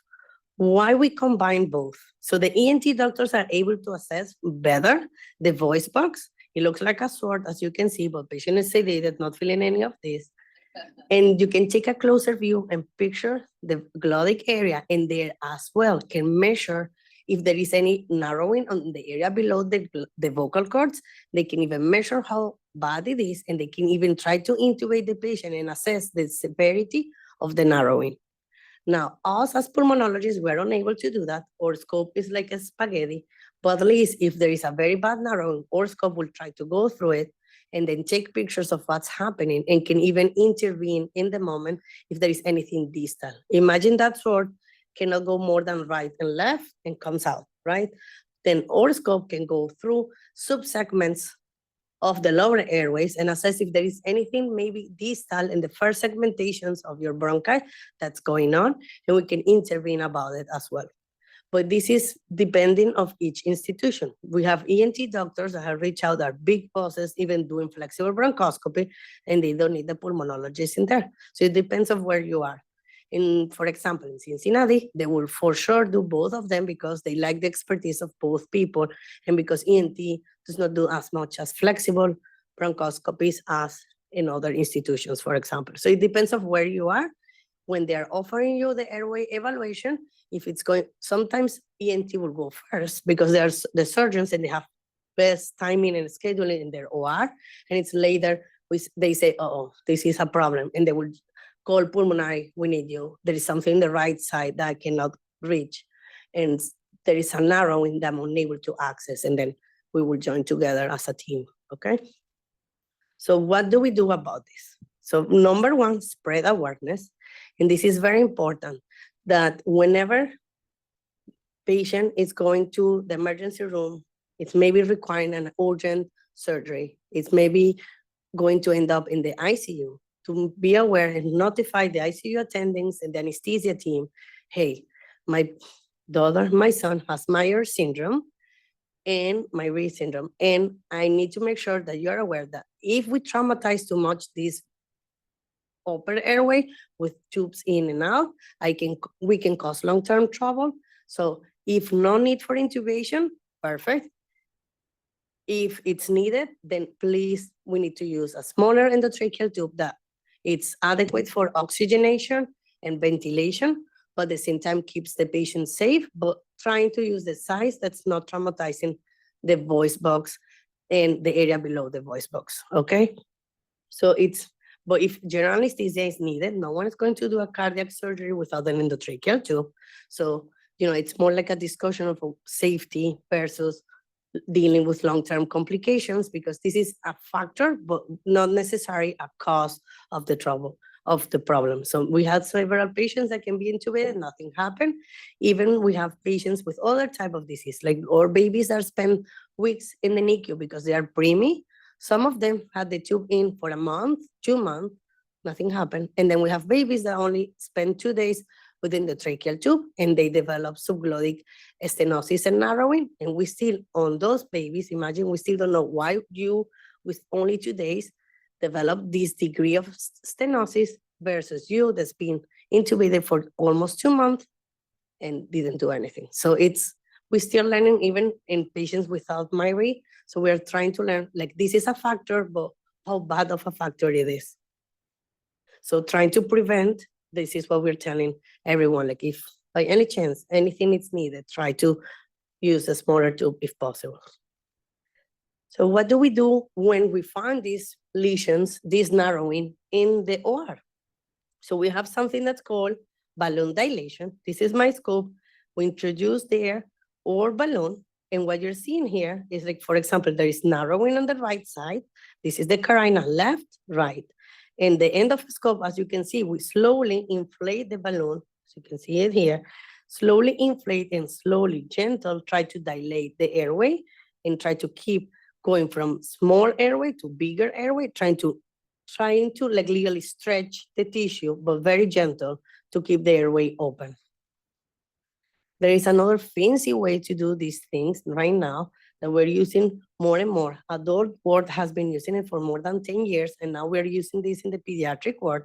That's the cryotherapy or cryodevitalization. And what we do is like we have a nitrogen machine, and we have the probe going through the scope, and at the end of it, we are going to freeze the tissue.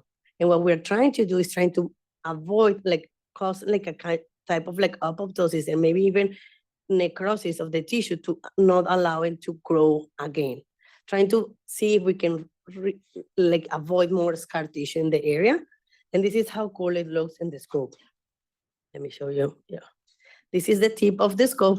When we put it in water, it freezes and it's literally like an ice cream. And this is the scope we're seeing here. This is in another patient, not with Myhre syndrome. And what we did is like we were trying to make that tissue, scar tissue, another disease that causes scar tissue and granulation tissue, that we were trying to keep the airway stented. We freeze. You can see how the tip freeze. We wait for 10 seconds and then slowly defreeze. Like we'll allow the tip to defreeze. And what we're trying to do is that you are not going to see any abnormalities in the tissue, just mild redness. But we are trying to do that superficial tissue stops growing and causing more scar tissue after the dilation or the injections applied in that area. Usually injections are applied there are steroid injections trying to decrease the formation of more scar tissue. If this is needed, usually in the voice box, usually ENT needs to be there because the voice box is very like pulmonology. We are amazing with windpipe and lower airways, but the voice box is another word. It's way more difficult. We don't want to cause scar tissue and then you lose your voice. We don't want to do that. So we need the experts who are the ENTs there working on it, and we will work most likely in the distal airways, trying to open up distal airways. If there is something in the windpipe, we usually help each other to work on any narrowing there.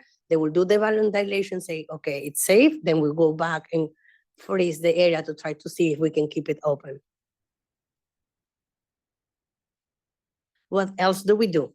So you will see some patients are on asthma medications, but the problem is like this narrowing sounds like wheezing. Asthma is wheezing as well. The biggest difference is with asthma, if you give them albuterol, they will reverse. And the best way to say, oh, you have asthma because you have positive family history, you're allergic, you have eczema when you were a baby, and on top of that, when I give you albuterol, you have a response. The best way to really see the response is during the lung function test that I showed you before. We give patients albuterol and reassess their lung function afterwards, and then we can say, albuterol didn't even touch you. This is not asthma. There is maybe something distal happening that we might need to work. If the scope is allowed, it's able to get in there. If not, at least we can follow up with imaging, okay? So a lot of patients are empirically on asthma medication, but sometimes because it mimics asthma, sometimes it's not really needed, okay? Then for obstructive sleep apnea, let's say we got a sleep study and confirm, yeah, you have obstructive sleep apnea. Sometimes we recommend CPAP or BiPAP machine at night, at least to take out of the way the low tone of the airways when you're in deep sleep. That happens a lot. So at least this will keep the airways tented. Even if there is narrowing, at least you take part of from the equation, that narrowing that's caused by dynamics of your airway when you're sleeping, okay? Then last resource, when you're doing a lot of work in this vocal cord area and subglottic area, and you're still unable to keep it open, so you can give a break to the area, or, you know, depending on the surgeons, ENT surgeons, of what to do, the next step is placing a tracheostomy tube. What does the tracheostomy tube do? It bypasses the upper airway, and by staying there, you will not get the humidification of the air from your upper airway, but at least you're bypassing and then getting airflow through your lower airways, okay? This will be something done by the ENT doctors. But then what else? We need to treat comorbidities that are associated with this. If we want to avoid more scar tissue, we need to make sure that inflammation caused by allergies, for example, are under control. If you're a patient that with pollen, you're constantly itchy and sneezing all the time, maybe we need to give you something to control that. and to decrease the inflammation even in the upper airway. And then if you have reflux, even with patients without Myhre syndrome, if you're going to repair an area that's delicate as the subglottic area, you want to make sure reflux is not part of the problem. If you have reflux, you can cause inflammation of the area in the vocal cords, at least surrounding the vocal cords, and make things worse. So no ENT, usually they will not do any surgery if they're suspecting that the patient has reflux because they want success on their surgeries, okay? Then we need to treat the complications. Let's say, okay, we keep working on opening up this bronchi that's narrow and stenotic, then you need to work on how to protect the patients from the difficulties or complications from that. And one of them is like the airway clearance, it's impaired. So the secretions are sitting there and trying to go and leave the airway, but they can't, and they will cause chronic inflammation in that area. The best way to do is literally we do mechanical airway clearance, and we use a vest that shakes the patient, trying to move those secretions up. We use saline and hypertonic saline that will hydrate the secretions, make them thinner, and bring them up after the shaking episode. And then we do chest physical therapy, and we do something else that's called aerobic or a cappella, that's giving you pressure to mobilize those secretions and bring them up. Is for every patient that has any kind of distal airway narrowing, this is something like we say like a standard to clear the secretions and try to help them, because there is a reason for them to unable to do it on themselves. There is something that says the cough assist. This is more for weak patients. This is different, but we will do it to shake those secretions and bring them up and incentivate, incentivate to a deep expiratory phase to bring those secretions up. It's like trying to generate cough to bring the secretions up.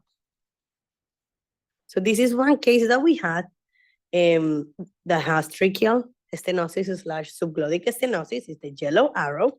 And then we had some bronchial stenosis as well, specifically in the left side. And this patient was getting steroid injections and balloon dilations and cryotherapy every 2 to 3 months. We call ourselves pulmonologists plumbers because we're trying to keep this airway stented. And then, of course, we had our plumber Turbo Plus, which is our ENT doctor, Dr. Javia. He was the one, he's like, we need to keep this airway stented. He was the first one, like, trying to work on this subglottic area to try to keep it open without causing more scar tissue or maybe harming the vocal cords, right? And then because we've been doing this so much, we asked our smart people, not the plumbers, about what else we can do to help this patient. This team is composed, like it has genetic physicians, rheumatology, other 2 pulmonologists that are smarter than us in the OR, oncology, hematologists, and rheumatology, everyone together to see what else we can do for these patients. And, this is, these are, oh God. Okay, let's keep it like that, not touch. What you're seeing the first row is the subglottic area, just the area below the vocal cords, immediately when the patient had the first view, and then after balloon dilation and cryotherapy, how it looked.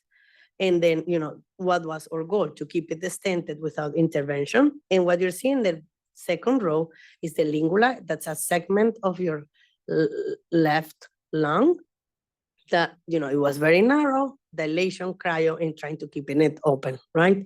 So we learned how to solve this problem because Myhre syndrome is not the only syndrome that has scar tissue and granulation tissue in the lower airways and causing narrowing and stenosis. So we used before the cryo, we used before the balloon dilation for other patients, but then when we knew how to solve the problem when it arise. But what about long-term? We are learning right now that, phenotyping is needed.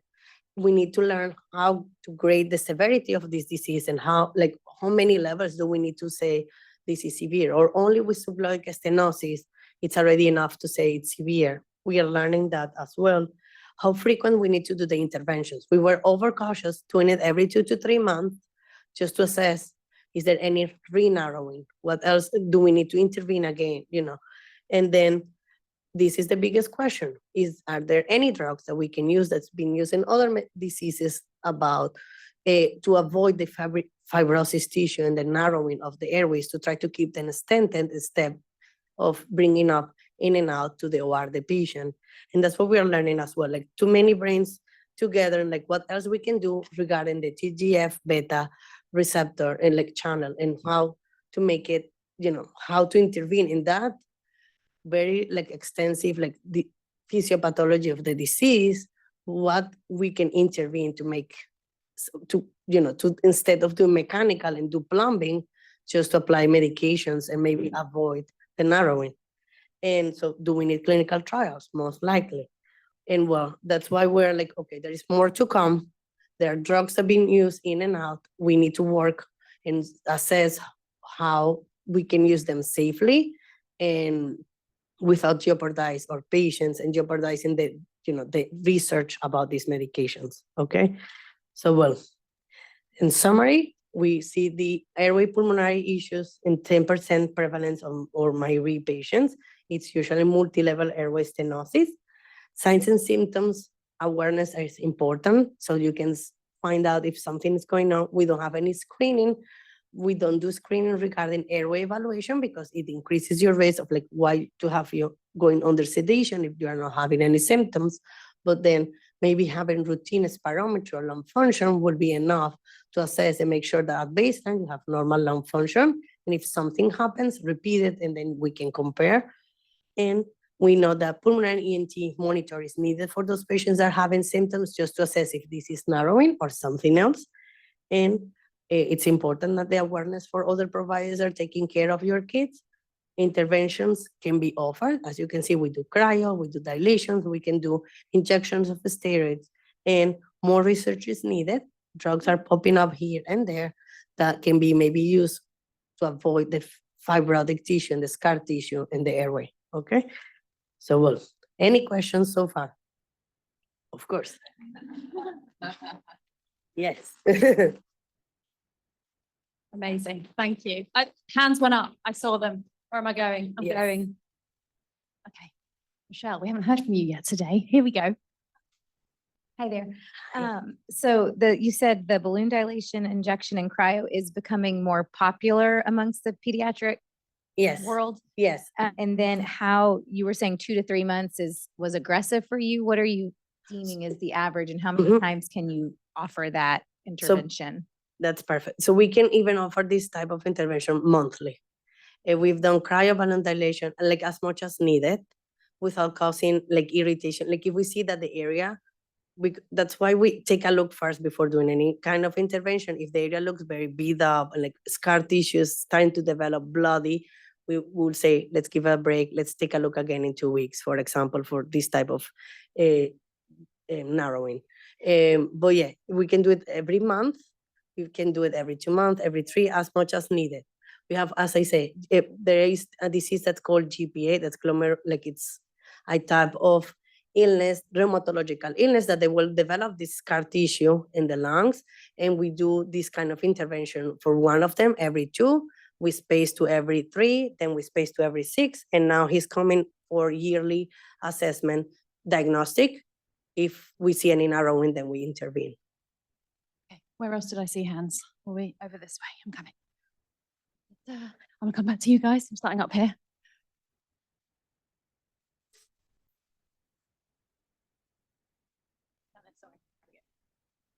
Hi, thank you very much.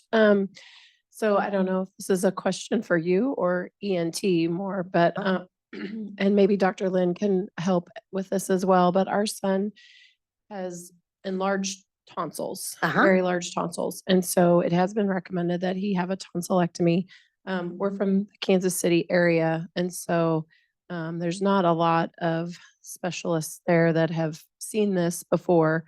So I'm just kind of wondering about scar tissue after a tonsillectomy, and is that a concern? And that, I think that's my main concern, because I think the enlarged tonsils, he has had a sleep study. He does have a small amount of sleep apnea, but I think the tonsils are also affecting sleeping and maybe even also swallowing or something. So they do recommend going ahead and removing his tonsils, but that's my next concern as we're talking about all of this scar tissue after a tonsillectomy. So yeah, no, that's a fair question. You know, I'm not an ENT doctor, but literally my kid just went through tonsillectomy just now. And they are doing tonsillectomy in 2 different ways. They remove the complete capsule that will cause more scar tissue and maybe increase risk for bleeding. And then they have another way of shaving them without, that will decrease the risk for pain. Like they will have pain, but not as severe as removing all the capsule and decrease the risk for bleeding. So we'll make sure you ask your ENT if they offer both options, right? And the other thing will be making sure that the anesthesia team that's taking care of your kid is comfortable, maybe going with a smaller tube while he's getting the tonsils out, right? So it's something that you need to make sure it's an ENT that can give you both options and tell you the risk of scar and pain and bleeding for both techniques, and then making sure you have an adequate anesthesia team and as like very used to airway emergencies, for example, okay? So yeah, that's what I would say. Maybe not as an ENT, but maybe as a mom, I would like to have all those risk factors. I'm like, what are the risks for my kid going through this? What other options do you have for me? You know, all those type of things. Because yeah, typical procedures done in our patients with severe OSA is like, okay, adenoid tonsils are too big, let's take them out and avoid a CPAP because it's a small baby or a 2-year-old that will take the mask off and, you know, they will not tolerate it. So the next step is like try to take out some of the tissue that's causing airflow limitation, but yeah, you have that. So maybe extra capsular way of doing it or shaving, it's better. It's something to discuss with your ENT. And in his case, they did give us both options. I wouldn't say options. They talked about both of them, but they said for him, the full removal was what they were recommending. Okay, okay. Yeah, so if they recommend a full removal, then if you want a second opinion, I would strongly recommend to come maybe here or whoever is close to you to talk about pros and cons and why this one is more recommended than the other. Okay. And I was going to say, Angela, I know you're going to, hang on 1 second.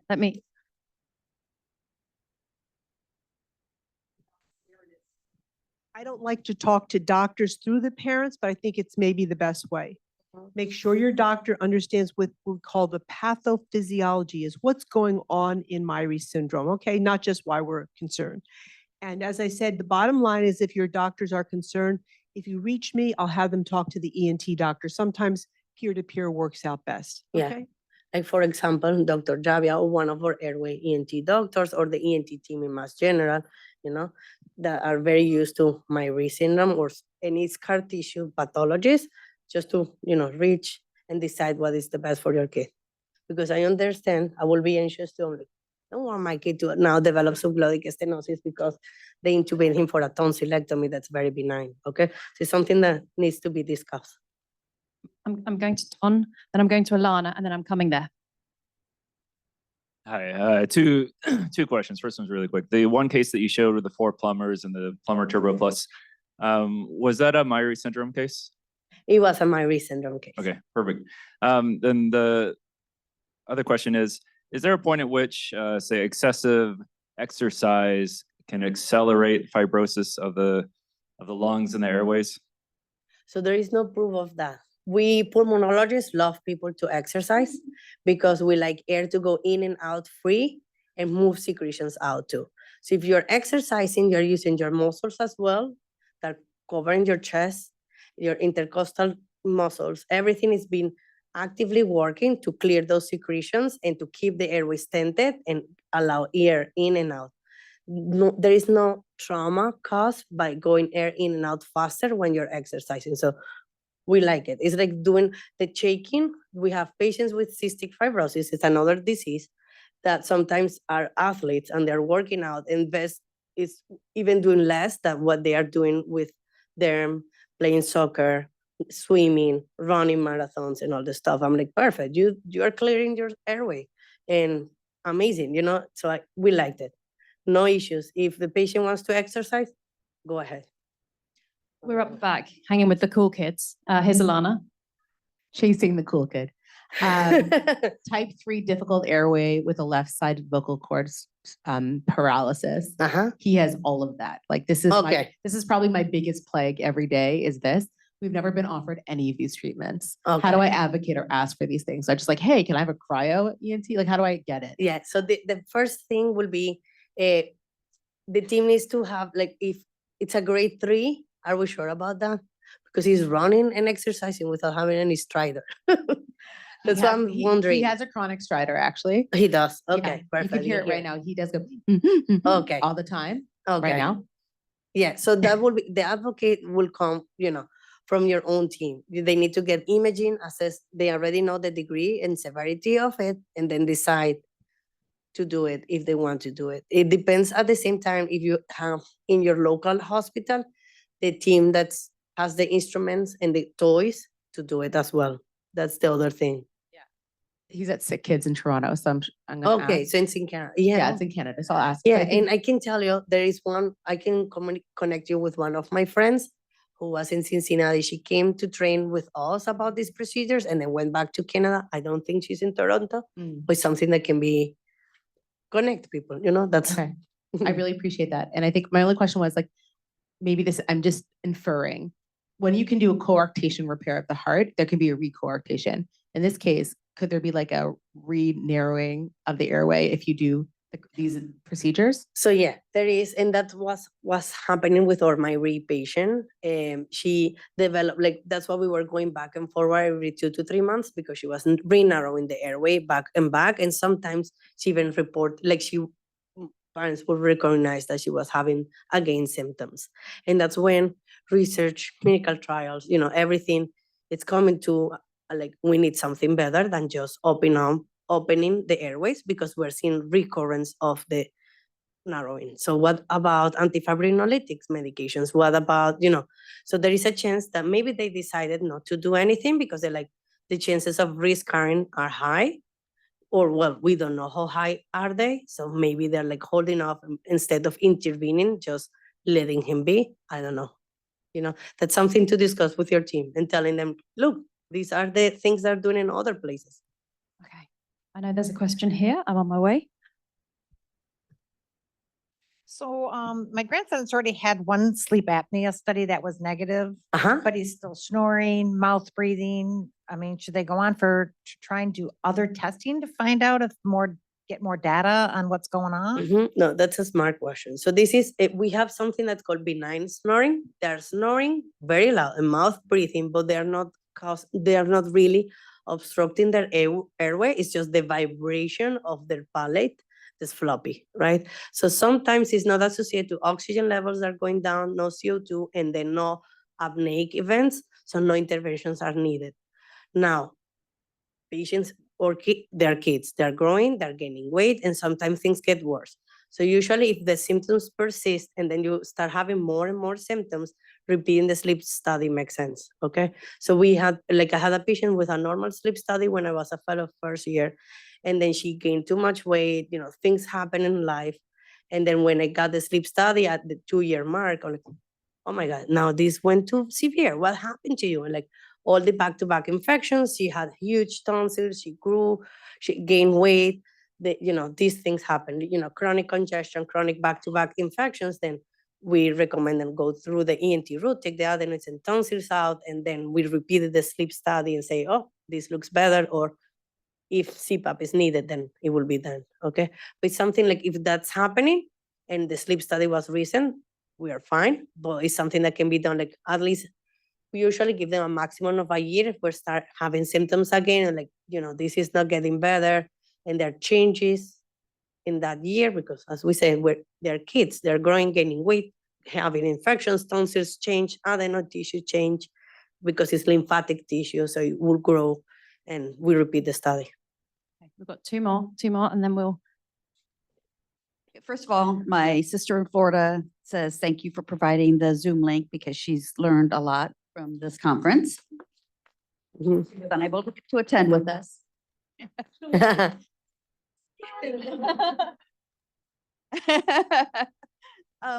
So most of you were our sister passed, and basically what she ended up passing away from was the pulmonary, and so she had been intubated, and one of the thoughts were they were going to do a tracheostomy. Uh-huh.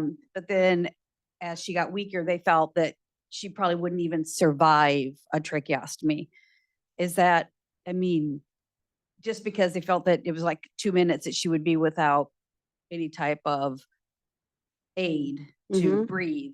Because she was actually she was intubated because she wasn't expelling the CO2. Okay. The oxygen levels were fine. It was the CO2 that Yeah, was she was causing her. hyperventilating. Yeah. The CO2 was staying there and not moving out. Okay. Yeah, so we all had to obviously make the decision. She wanted to be extubated and sometimes was maybe aware that she wasn't going to make it, but then other times, but she had also had the endometrial cancer that at that point we pretty much were pretty sure because she had lost a lot of weight.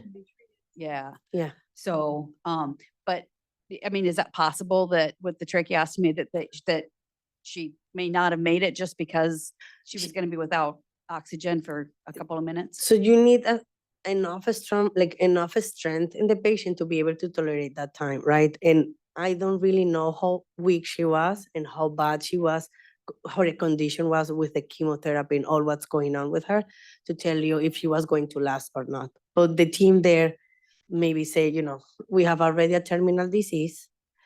We will put the patient, increase the risk for example, she is unable to tolerate it, and then she can have ischemia on the brain and complicate things way more. But to place the trach that maybe will give her some days, maybe more, but I don't know how much. It's a hard decision that you as family made.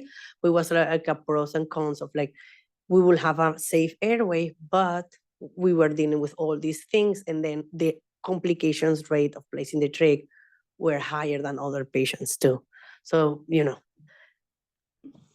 that way. Question with Matt. Thank you. I read on the internet where everything is true that there are options for doing things like tracheal reconstruction. And what are the success metrics as far as you know, and how does Myhre and those sorts of complications make it less, I assume, less viable? I really don't know those numbers because I don't do the surgeries, but that's a smart question to ask for our ENT colleagues that keep doing these type of surgeries. They do laryngotracheal reconstruction, they take cartilage from your, and I'm like, oh, wow, they do crazy things. But then the predictability usually is like for risk factors. And one of the risk factors for them, for Myhre, will be increased risk for scar tissue. So I don't know the answer for that, but I know it will be very challenging for them.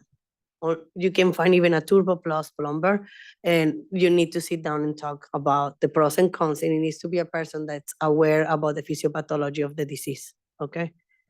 But yeah, we've seen a lot of those patients. We even help our ENT doctors to clear the secretions when these patients are healing or have an endotracheal tube in the ICU while they're recovering.